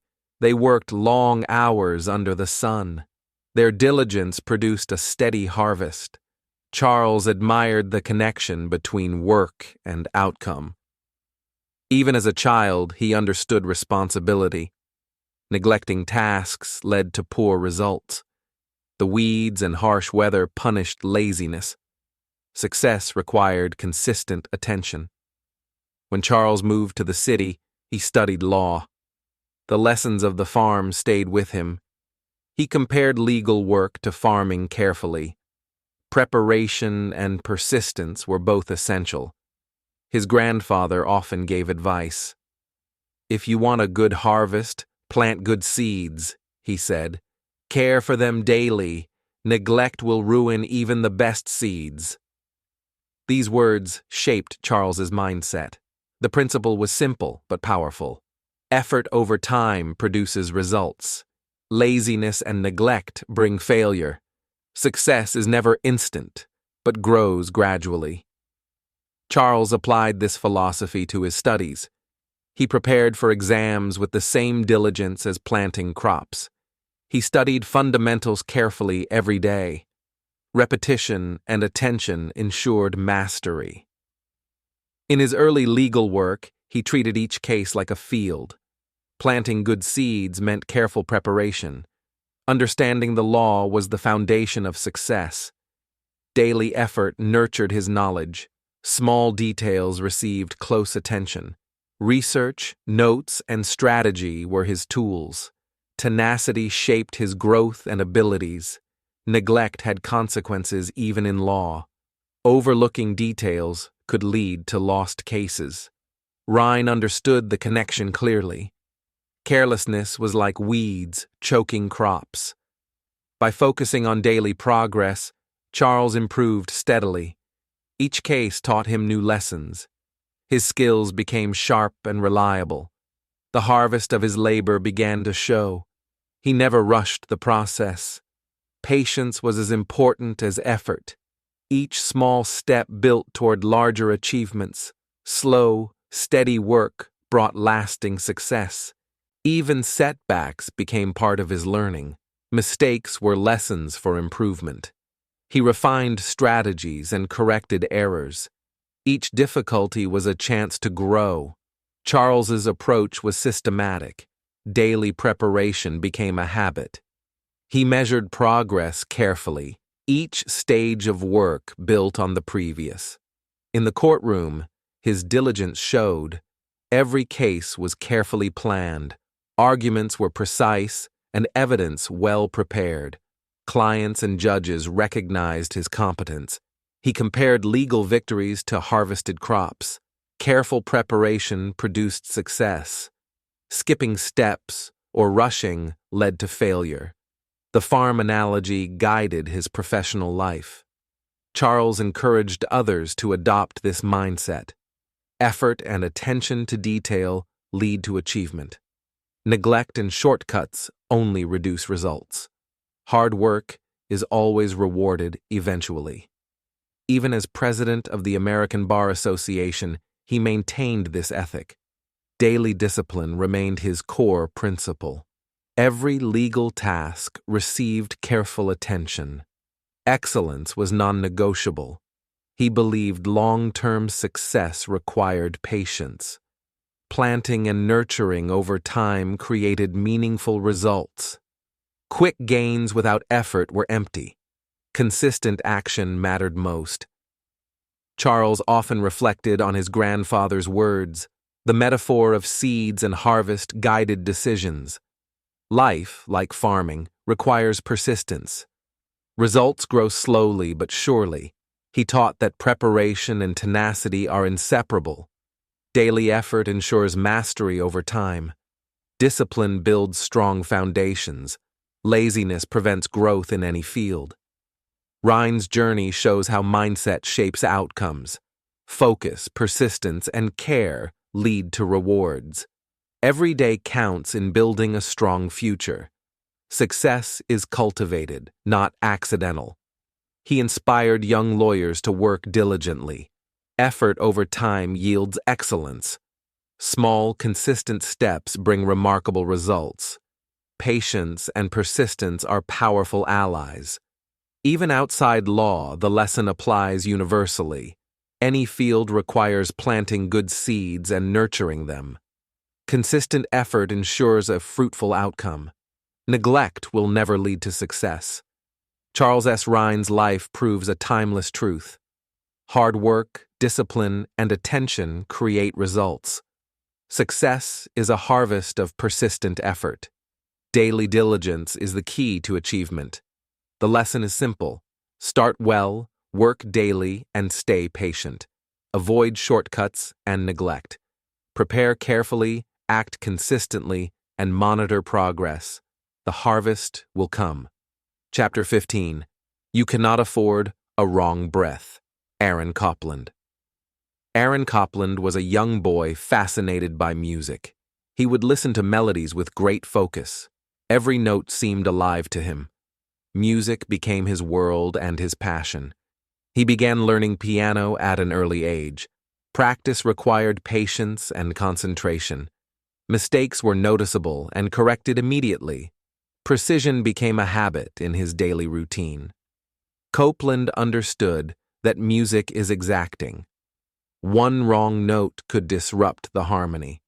Every rhythm, every pitch mattered deeply. Attention to detail was essential for success. He studied with dedicated teachers who emphasized discipline. They taught him that excellence requires responsibility. Sloppiness in practice could ruin an entire performance. He internalized this lesson fully. A piano teacher gave him a pivotal piece of advice. "Aaron," she said, "music is not a game. One wrong breath or note can destroy the piece." This sentence stayed with him forever. Copland applied this lesson to every composition. Each musical phrase was carefully planned. He reviewed every line, every measure repeatedly. Accuracy became the foundation of his craft. Even in early compositions, he sought perfection. Mistakes were corrected without delay. The sound of a piece had to match his mental vision. Only precision could produce true beauty. He understood that carelessness leads to mediocrity. A single misstep can weaken the emotional impact. Music is a living art form. Every breath, every note counts. Throughout his career, Copland maintained these high standards. He never rushed a composition. The work required complete focus and patience. Precision became a hallmark of his music. In orchestration, he examined every instrument's role. Each sound had its place and timing. The combination of parts had to create harmony. Nothing could be left to chance. Copland also taught students the same principle. He emphasized that talent alone is insufficient. Responsibility, care, and focus are equally important. A musician must respect the craft. He composed for orchestras, theater, and films. Each project demanded meticulous attention. Notes were checked, corrected, and refined. Excellence was non-negotiable in his work. Mistakes were never ignored. A wrong breath, a missed note, or an unclear rhythm could ruin the mood. He trained himself to notice even the smallest details. Awareness of each element was essential. Even in stressful situations, he remained calm and precise. Deadlines did not compromise standards. Focus on quality was always first. Precision was the key to his lasting reputation.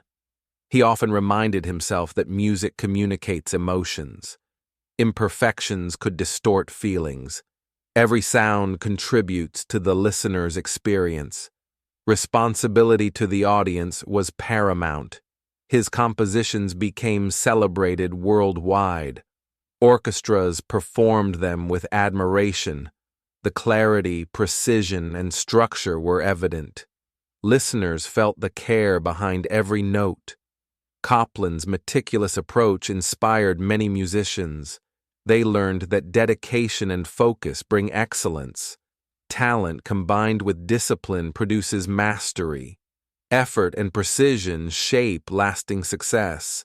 Even when faced with challenging projects, he persisted.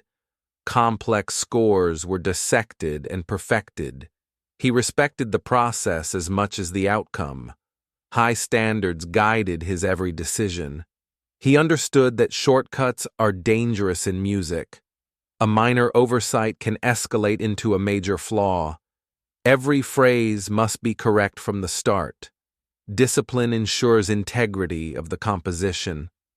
Copland's life exemplified lifelong learning. Even as a master composer, he refined his skills daily.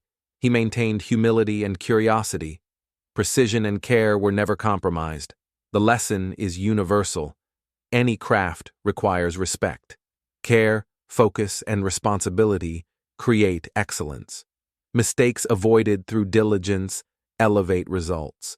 Attention to detail is critical in all work. By honoring his craft, Copland achieved greatness. His music remains timeless and influential. Orchestras continue to celebrate his compositions. His dedication left an indelible mark on history. He proved that long-term success depends on standards. One cannot achieve greatness through neglect. Commitment to quality is essential in all fields. Precision turns effort into legacy. Aaron Copland's journey teaches this vital truth. Respect your craft, work with diligence, and maintain high standards. Every detail matters. Excellence is earned, never accidental. His story inspires all who wish to succeed. Careful preparation, attention, and precision create lasting impact. One wrong breath is too costly. Mastery is the reward for conscientious effort. Excellence is the harvest of consistent focus. Daily diligence ensures that every work shines. Respect for the process transforms skill into art. The message is clear. Precision leads to greatness. Chapter 16. Prepare for the Future. Henry Wadsworth Longfellow. Henry Wadsworth Longfellow loved words from an early age. He found poetry to be a window to the world. Writing was more than art. It was a discipline. He treated each day as an opportunity to improve. He wrote every morning without waiting for inspiration. Practice was a daily commitment, not a spontaneous act. Even when tired, he devoted himself to his craft. Consistency became the backbone of his success. Longfellow also read widely to expand his mind. Books were his companions and teachers. He absorbed knowledge carefully and systematically. Every idea he encountered could become part of his work. A friend once noticed his tireless efforts. "Longfellow, why do you continue to read and write daily? You are already a famous poet," the friend asked curiously. Longfellow smiled and explained with care. He used the analogy of a farmer to illustrate preparation. "My friend," he said, "a farmer does not only work at harvest. Even in winter, he selects seeds, clears the soil, and prepares the land for future growth. Preparation," he explained, "ensures success when opportunities arrive. Inspiration is like a harvest. It comes only after diligent work. One must cultivate knowledge and skill beforehand. Luck favors those who are ready." Longfellow's dedication extended to organizing his thoughts. He kept notes, drafts, and ideas neatly recorded. Nothing was left to chance. His mind was always prepared for the next poem. He studied history, languages, and philosophy. Every lesson could spark creativity. Longfellow understood that knowledge is fertile soil. The more prepared the mind, the richer the poetry. Opportunity often arrives unexpectedly, he said. Only a prepared mind can seize it fully. Longfellow treated every moment as a chance to learn. Each day was a seed planted for future success. He also advised young writers to prepare daily. Writing is not only about talent. Preparation, research, and planning amplify natural ability. The discipline of daily effort leads to mastery. Even when inspiration seemed distant, he never stopped working. A quiet winter of effort precedes the spring of creativity. Consistency and patience were more valuable than sudden bursts of genius. He understood the value of incremental progress. Small efforts accumulated over time. Each day added a building block to future achievements. Nothing done in preparation is ever wasted. Longfellow also observed the world closely. Nature, people, and events inspired his poems. Observing carefully allowed him to capture meaningful details. His poems became rich with life and emotion. He treated failures as lessons rather than setbacks. Mistakes were opportunities to improve. Preparation includes learning from past experiences. Growth is built on reflection and adaptation. Longfellow never rushed his work. Each poem was given the time it required. Patience and preparation ensured that his output was of high quality. Excellence was a result of diligent effort. Even in old age, he maintained his routine. Writing and reading remained constant companions. A prepared mind is always active and ready. Time invested in learning never goes unused. He encouraged students to develop the habit of preparation. Knowledge gathered in quiet moments is invaluable. Skills honed over time create lasting capability. Readiness is a lifelong commitment. Longfellow's poetry reflects this philosophy. Historical events, human emotions, and cultural insights appear naturally. Preparation allowed him to write efficiently when inspiration arrived. He used every opportunity to practice his craft. Daily writing, reading, and reflection became essential rituals. The mind becomes fertile only through continuous care. Preparation also involved mental flexibility. He kept ideas fluid and adaptable. When new inspiration struck, he could act quickly. A prepared mind is also an agile mind. He believed that success is not sudden. It is built gradually over time. Winter preparation ensures a fruitful harvest. Effort invested early pays off when opportunity arrives. Longfellow's legacy continues to inspire. Poets and writers admire his disciplined approach. Knowledge, preparation, and consistent effort are central to achievement.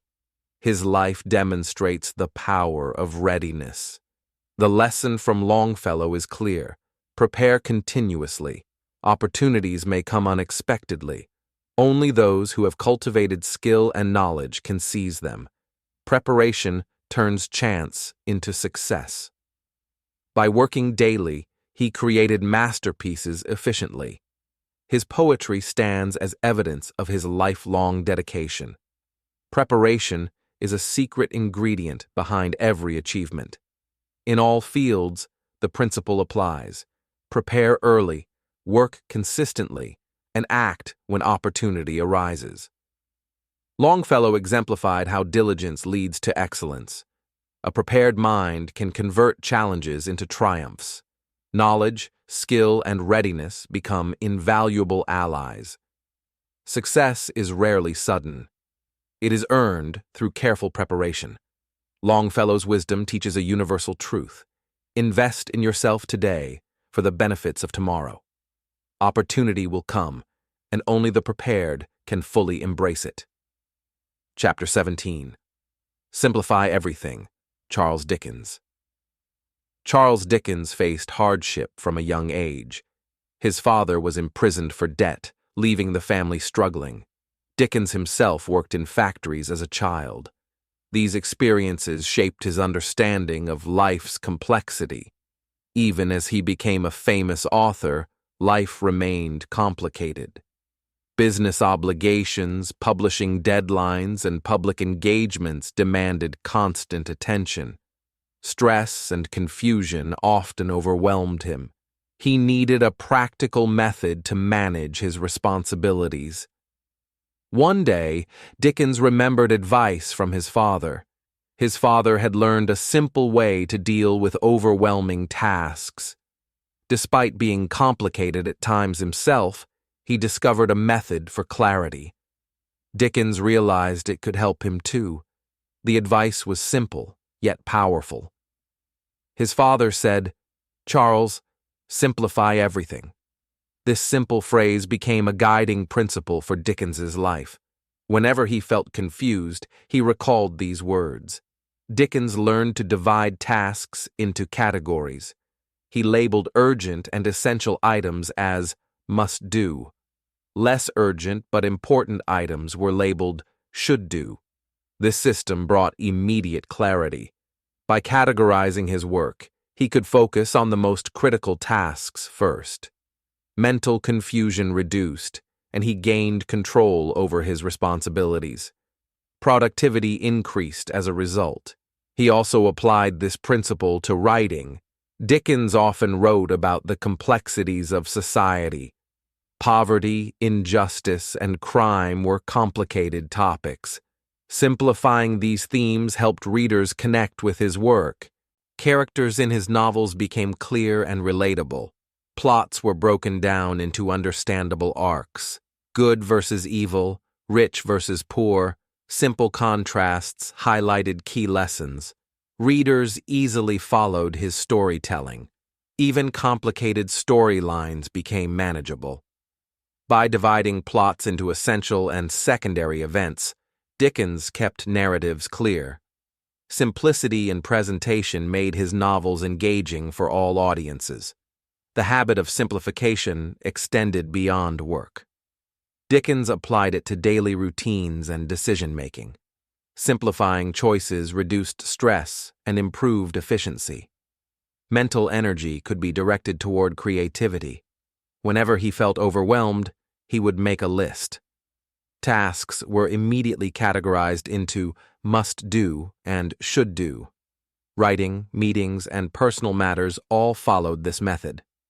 This system allowed him to prioritize effectively. Urgent deadlines were met without delay.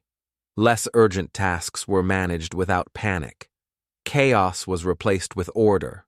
Simplifying also strengthened his creativity. By removing unnecessary complications, Dickens could focus on ideas that mattered most. His stories became sharper, more powerful, and more readable. Readers appreciated the clarity in his work. Simple structures made his novels accessible.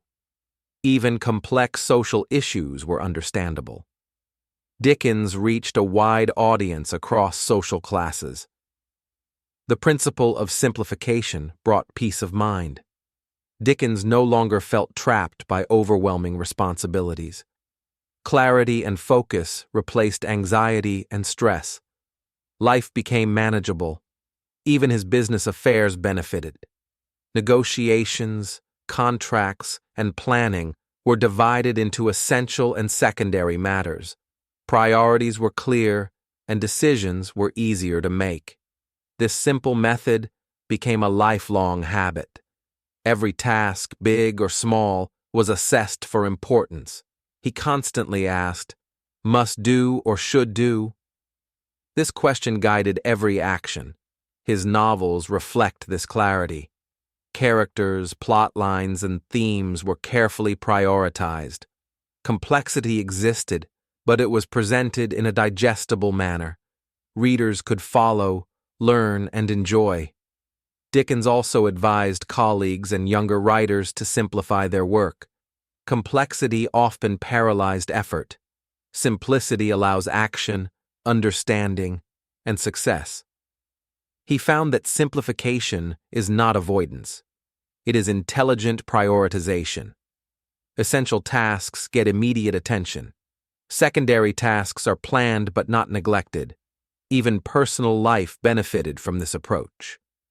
Social obligations and family responsibilities were organized effectively. Mental space was freed for reflection and creative thought. Dickens's life teaches a universal lesson. Complications are part of life. The key to success is not adding more complexity, but reducing it. Simplification brings focus and results. By practicing this habit, he achieved remarkable productivity. Novels were written on schedule. Public appearances and obligations were managed efficiently. life became more balanced. Ultimately, simplification fueled both creativity and success. Complex problems became solvable. Clarity in action and thought led to effective solutions. The enduring lesson from Charles Dickens is clear. When life overwhelms, stop complicating matters. Categorize, prioritize, and simplify. Success and peace follow those who master simplicity. Chapter 18. Using Pessimism, Walter Murphy. Walter Murphy faced critics in every project. People around him often predicted failure. Their pessimism was constant and overwhelming. At first, he felt discouraged by these words. Some colleagues said his plans were unrealistic. Others warned of inevitable mistakes. These negative comments weighed heavily on Murphy's mind. Initially, he doubted his abilities. At first, Murphy reacted emotionally. He ignored advice, feeling frustrated by constant criticism. Negative opinions seemed like attacks. It was challenging to stay confident. However, Murphy remembered his grandfather's wisdom. His grandfather was a careful businessman. He always considered what could go wrong before starting. Murphy realized there was value in this thinking. His grandfather said, "Walter, don't discard pessimism." He explained that pessimism could guide decisions. Critics often reveal hidden weaknesses in plans. Murphy listened closely to this advice. Negativity was not a curse, but a tool. Murphy began analyzing critiques carefully. Each warning became an opportunity to improve. The pessimists unintentionally highlighted flaws to fix. He learned to note the criticism carefully. Whenever someone pointed out a potential problem, he treated it as a lesson. He wrote down these weaknesses to review later. Next, Murphy addressed each flaw. He revised financial plans, production processes, and strategies. Each critique was converted into practical action. Pessimism became a blueprint for preparation. Instead of feeling discouraged, he stayed systematic. Criticism no longer paralyzed him. He actively worked to prevent predicted problems. Challenges became stepping stones. For example, rivals warned of financial risks. Murphy revisited budgets and projections. He added safeguards and contingency plans. By anticipating problems, he strengthened his projects. He also used criticism to improve team performance. Negative comments pointed to potential communication issues. Murphy trained his team to manage these risks. This approach created a culture of careful planning. Each project was analyzed thoroughly.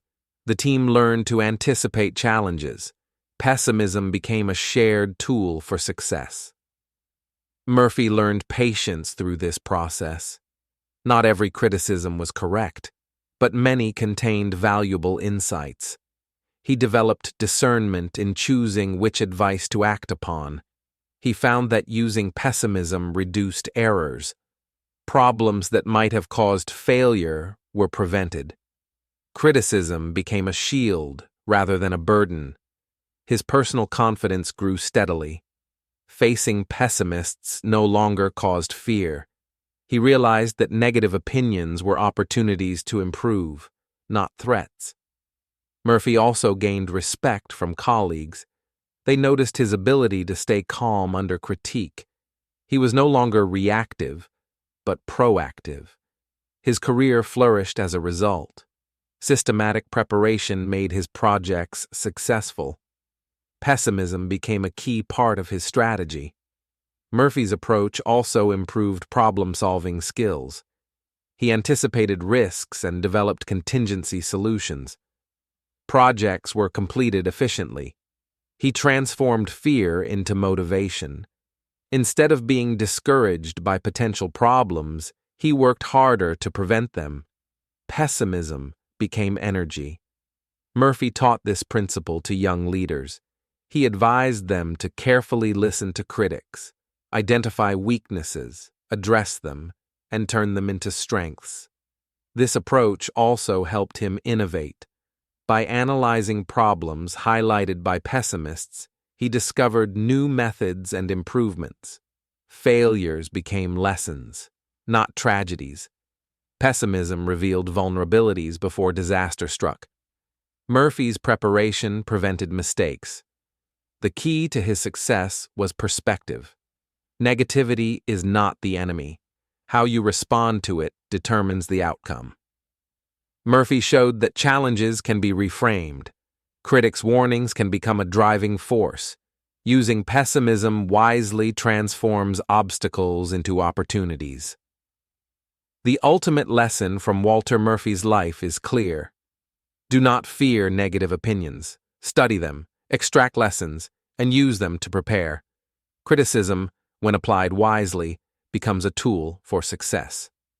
Chapter 19. When You Let Go, Anne Morrow Lindbergh. Anne Morrow Lindbergh lived a life of both fame and tragedy. She was an author, aviator, and explorer. She was also the wife of Charles Lindbergh. Despite her wealth, she experienced deep personal grief. The kidnapping and murder of her first child shocked the nation. This tragedy became one of the most infamous crimes in American history. Anne was left with immense grief and sorrow. The public constantly scrutinized her actions. She struggled to manage uncontrollable events in her life. She often blamed herself for things beyond her control. The emotional burden was heavy and exhausting. She sought a way to find peace. Anne found solace by visiting the seashore. She walked along the beach, observing the waves. She watched the seaweed, shells, and small objects floating on the water. These natural sights gave her a new perspective.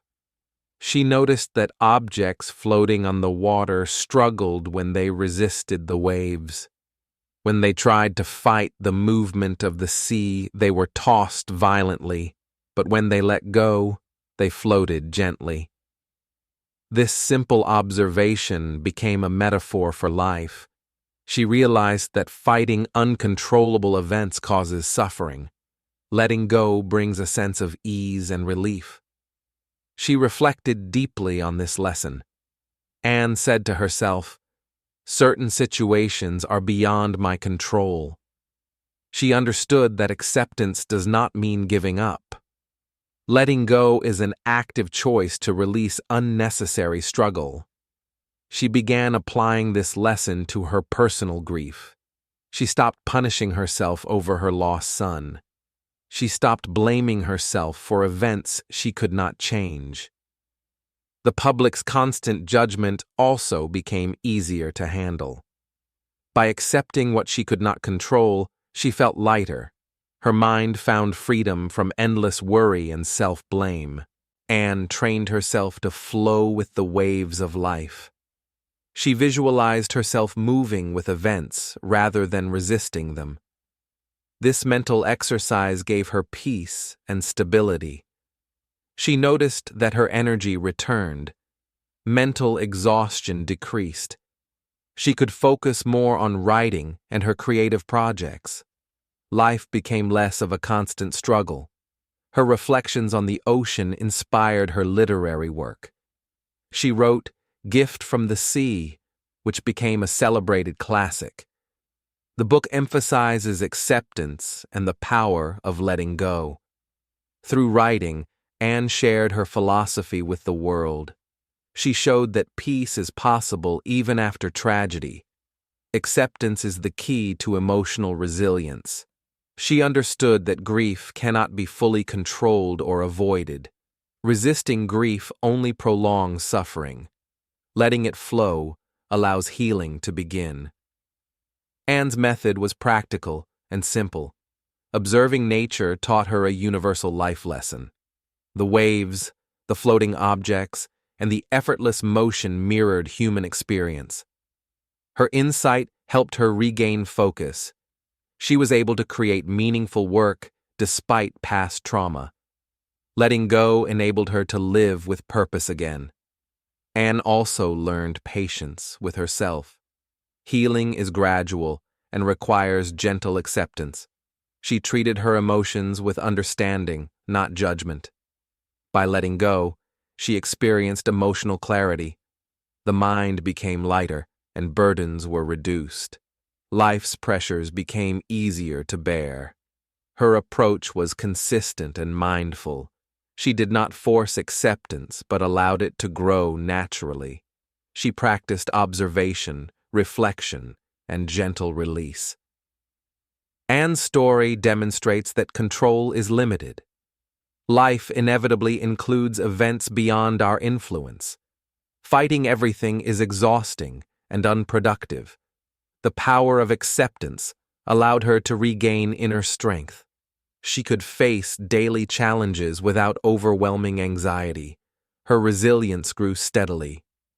Through this practice, she found joy in creativity again. She connected deeply with her writing and ideas. Letting go was the catalyst for renewed purpose. The central lesson from Anne Morrow Lindbergh's life is clear. Do not fight uncontrollable circumstances. Accept what cannot be changed and release resistance. By letting go, one discovers peace, freedom, and strength. Life flows more smoothly when we move with it rather than against it. Anne Morrow Lindbergh teaches us that acceptance is a choice. Choosing to let go brings serenity, clarity, and the ability to move forward. Chapter 20. The Power of a Single Word. Albert E. Niedermeyer. Albert E. Niedermeyer was a businessman and social leader. He understood the importance of communication. He knew that words can influence people. Success often depended on how he spoke. From a young age, he focused on using words carefully. He observed how others responded to language. He realized that one wrong word could cause problems. A single word could change outcomes dramatically. His grandmother taught him an important lesson. She was wise and respected, though not formally educated. She knew the power of conversation and influence. Her advice shaped Albert's understanding of language. One day, Albert made a mistake at school with his words. He had tried to explain a problem but confused everyone. His grandmother noticed and called him aside. She wanted to teach him the importance of precision. She said, "Albert, never underestimate the power of a single word." She compared words to hammers. If you use a hammer carelessly, it will not hit the nail correctly. Similarly, careless words can cause mistakes. She told him to choose words carefully. Each word must convey exactly what he intended. He must not speak without thinking first. The key is to focus on the most important word in any sentence. Albert practiced this advice every day. Before speaking, he would select a key word in his mind. Words like cooperation, trust, or decisive action became his focus. By emphasizing one clear word, his speech became precise. People quickly understood his meaning. Misunderstandings decreased. Communication became simpler and more effective. He used this skill in business meetings. He prepared the single word that would guide his message. This word set the tone for the conversation. His audience knew what to focus on. In social organizations, his precise communication helped him lead effectively. People felt guided and inspired.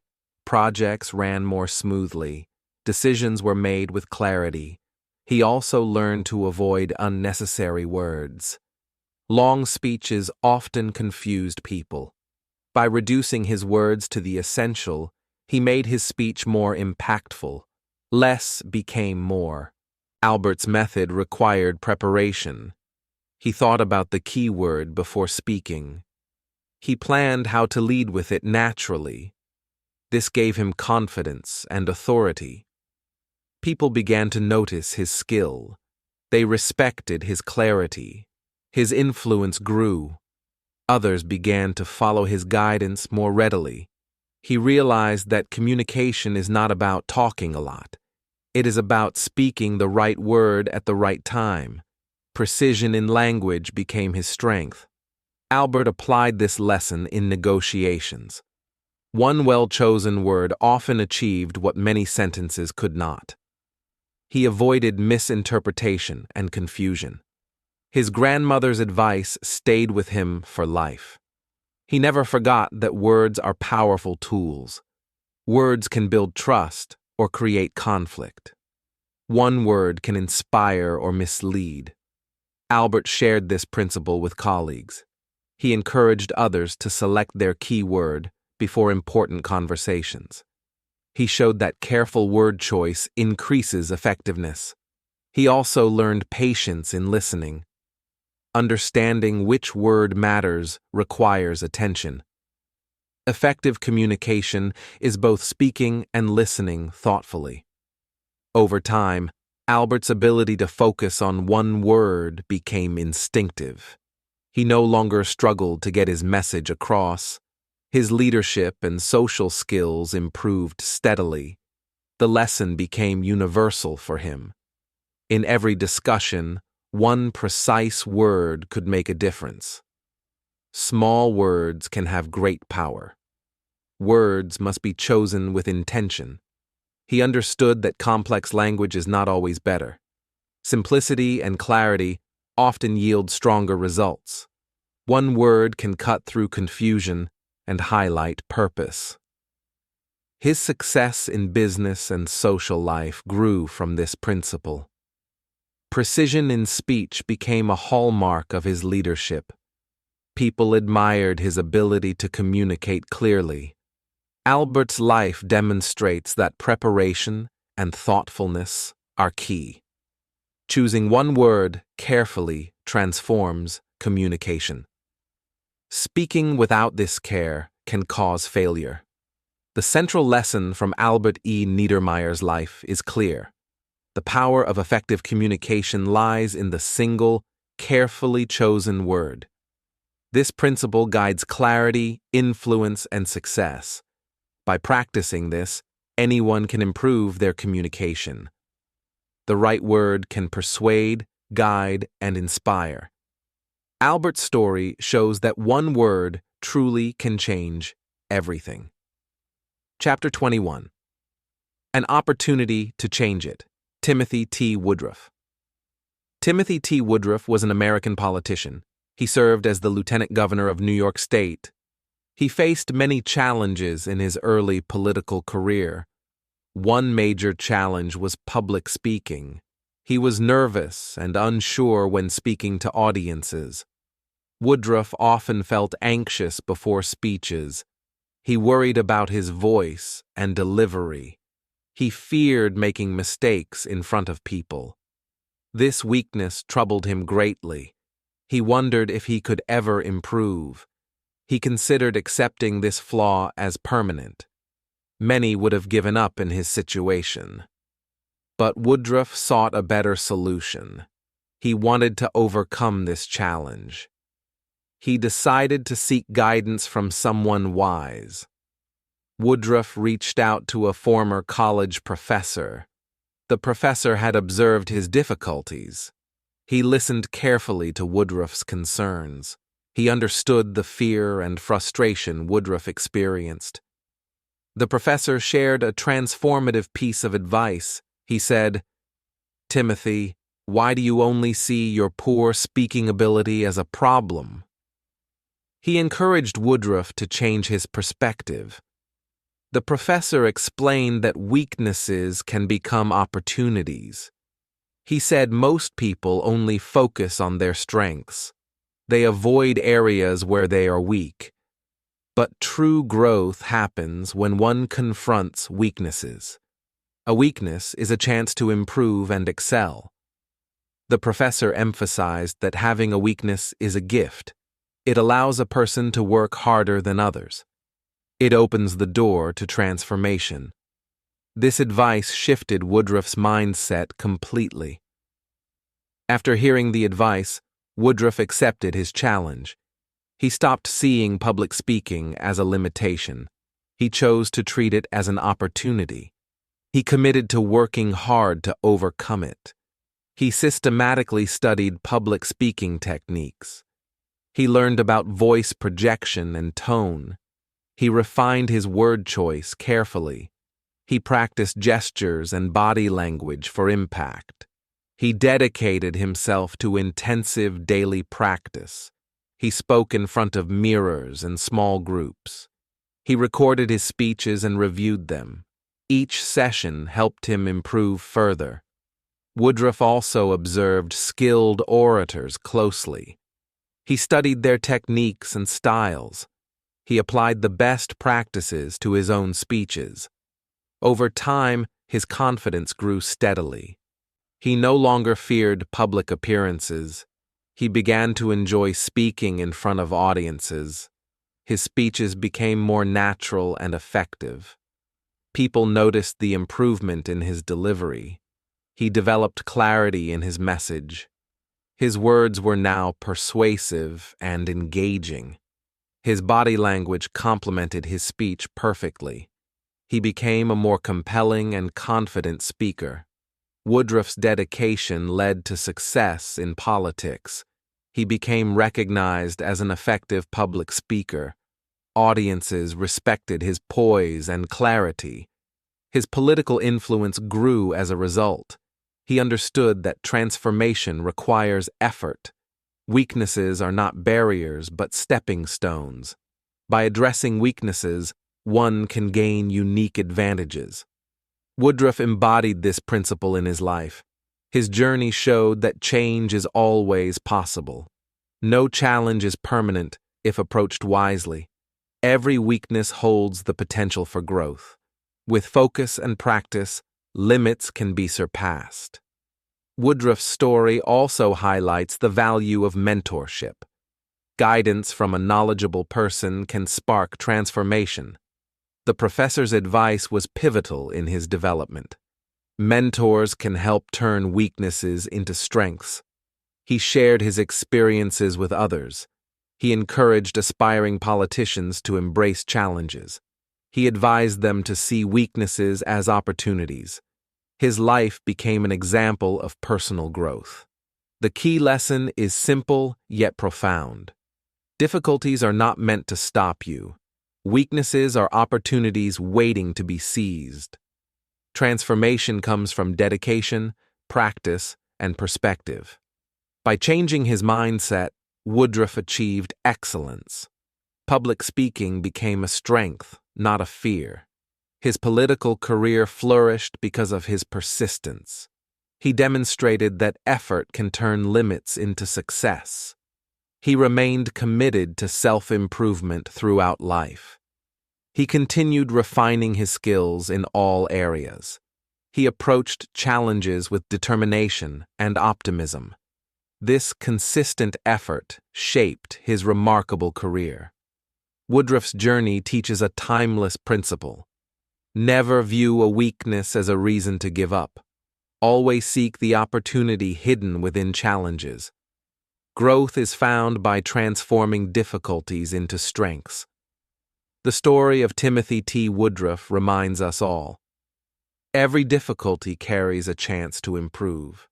Every weakness can become a stepping stone. Success comes to those who act on these opportunities.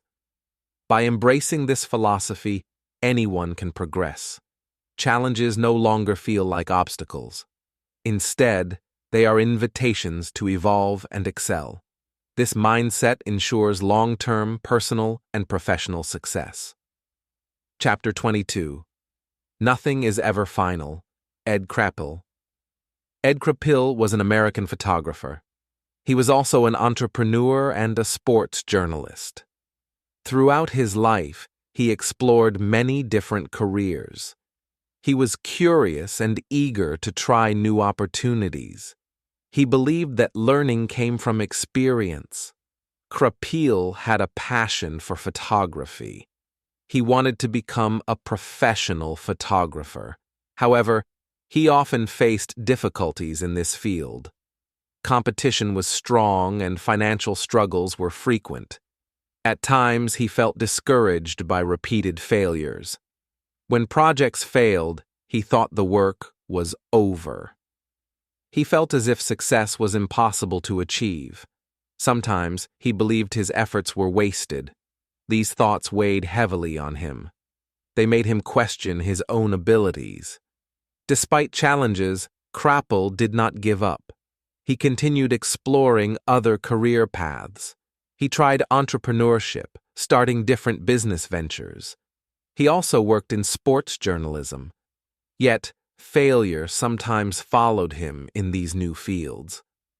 During moments of despair, he remembered the advice of a mentor. The mentor was optimistic and wise. He had taught Krappel an important lesson about life. This lesson changed the way Krappel approached setbacks. The mentor said, "Ed, never view any situation as an absolute end." He emphasized, "Nothing is ever final." The mentor explained that success is not permanent. Failure is also temporary and not a permanent state. Krappel understood that failure was not the final outcome. He realized it was only a pause in life's journey. Challenges were opportunities to learn and improve. This perspective allowed him to keep moving forward. Whenever he faced setbacks, Krappel reminded himself, "This is only a temporary situation." This thought reduced his fear and stress. It gave him the courage to try again. It also helped him see new possibilities in every failure. He stopped viewing the failure of a project as a dead end. Instead, he treated it as valuable experience. Each failure taught him lessons for future ventures. He learned to refine his strategies and work harder.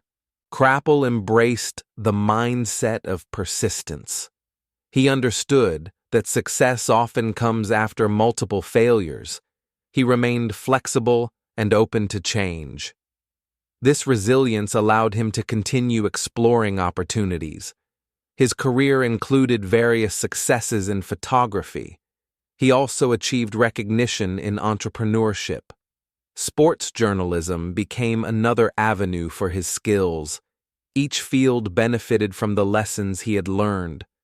Krappel's ability to see failure as temporary strengthened his mental resilience. He did not dwell on past mistakes. Instead, he focused on finding solutions. He applied creative thinking to every challenge he faced. He also encouraged others to adopt the same mindset. He explained that setbacks are not permanent. They are stepping stones toward growth and achievement. This teaching became a core principle in his life. Krappel maintained optimism even during difficult times. He believed that the future always offered new opportunities. He never allowed fear of failure to paralyze his efforts. His attitude was one of action and perseverance. He developed the habit of analyzing mistakes constructively. He looked for improvements rather than blaming circumstances. This practical approach helped him refine his skills. It also increased his confidence in new ventures. By viewing obstacles as temporary, Krappel remained motivated.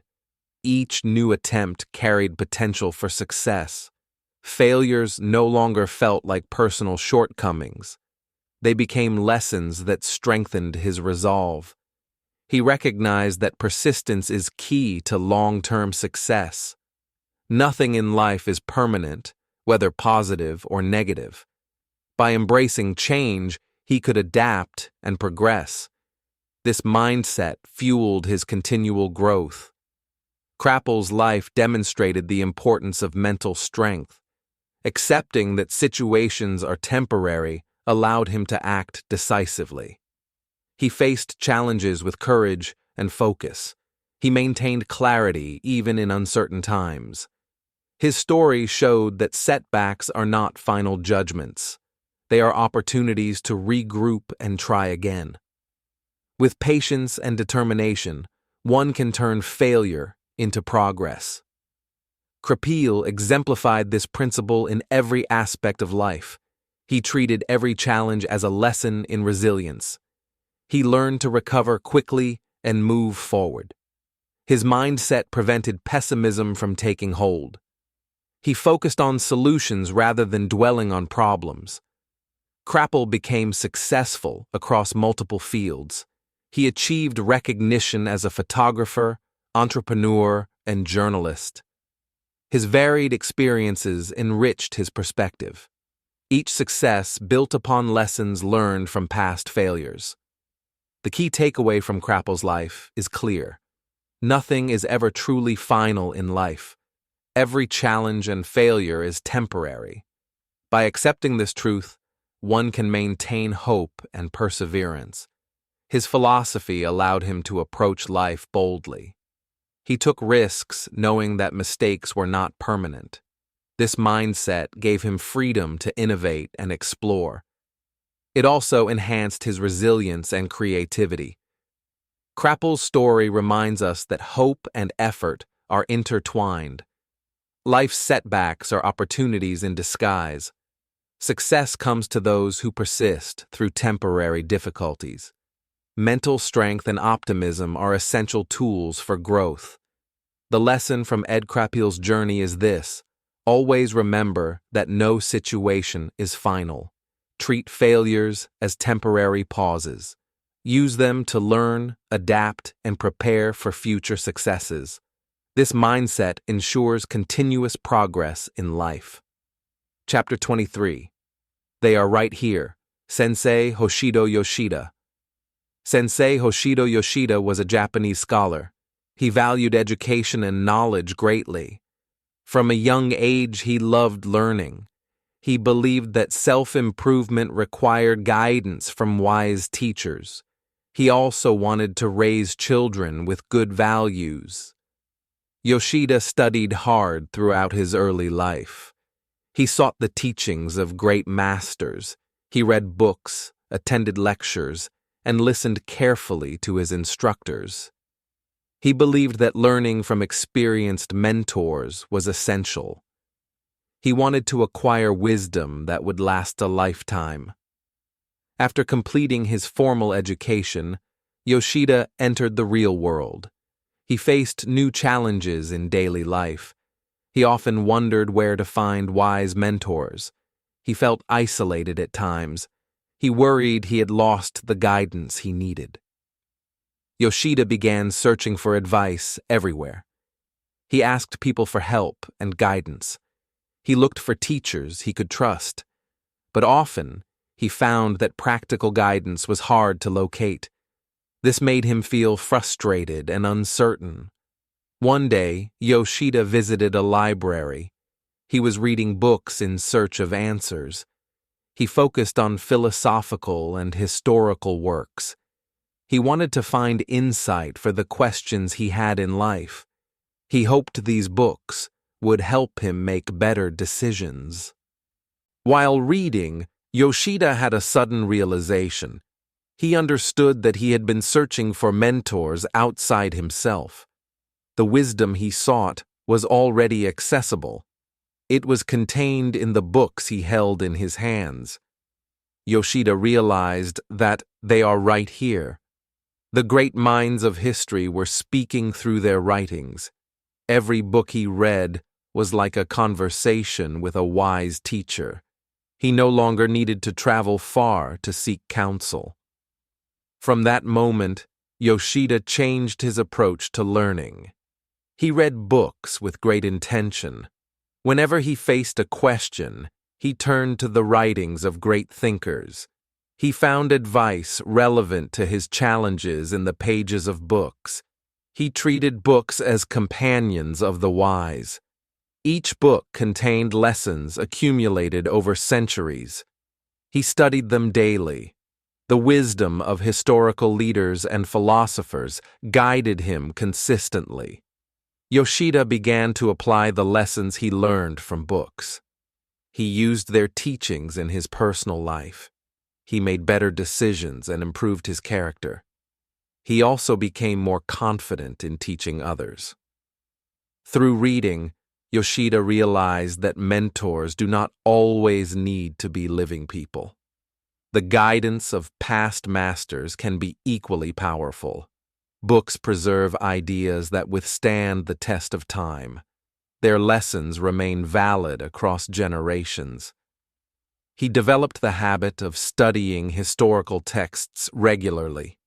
He learned about leadership, ethics, and personal growth. He also studied problem-solving techniques.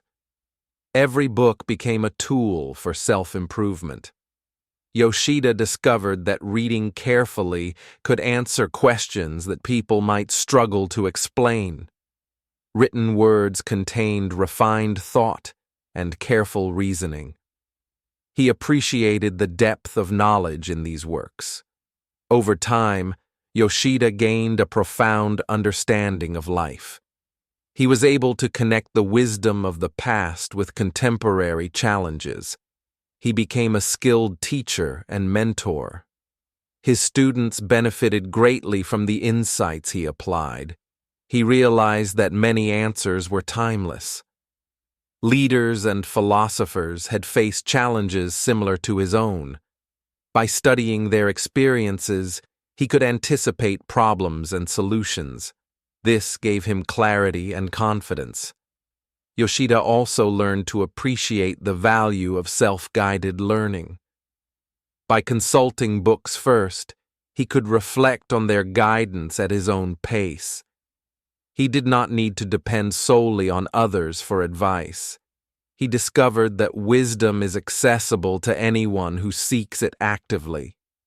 Reading allowed him to gain knowledge beyond his immediate environment. He could explore ideas from all over the world. This broadened his perspective immensely. Yoshida applied this wisdom in his teaching. He encouraged students to read and learn independently.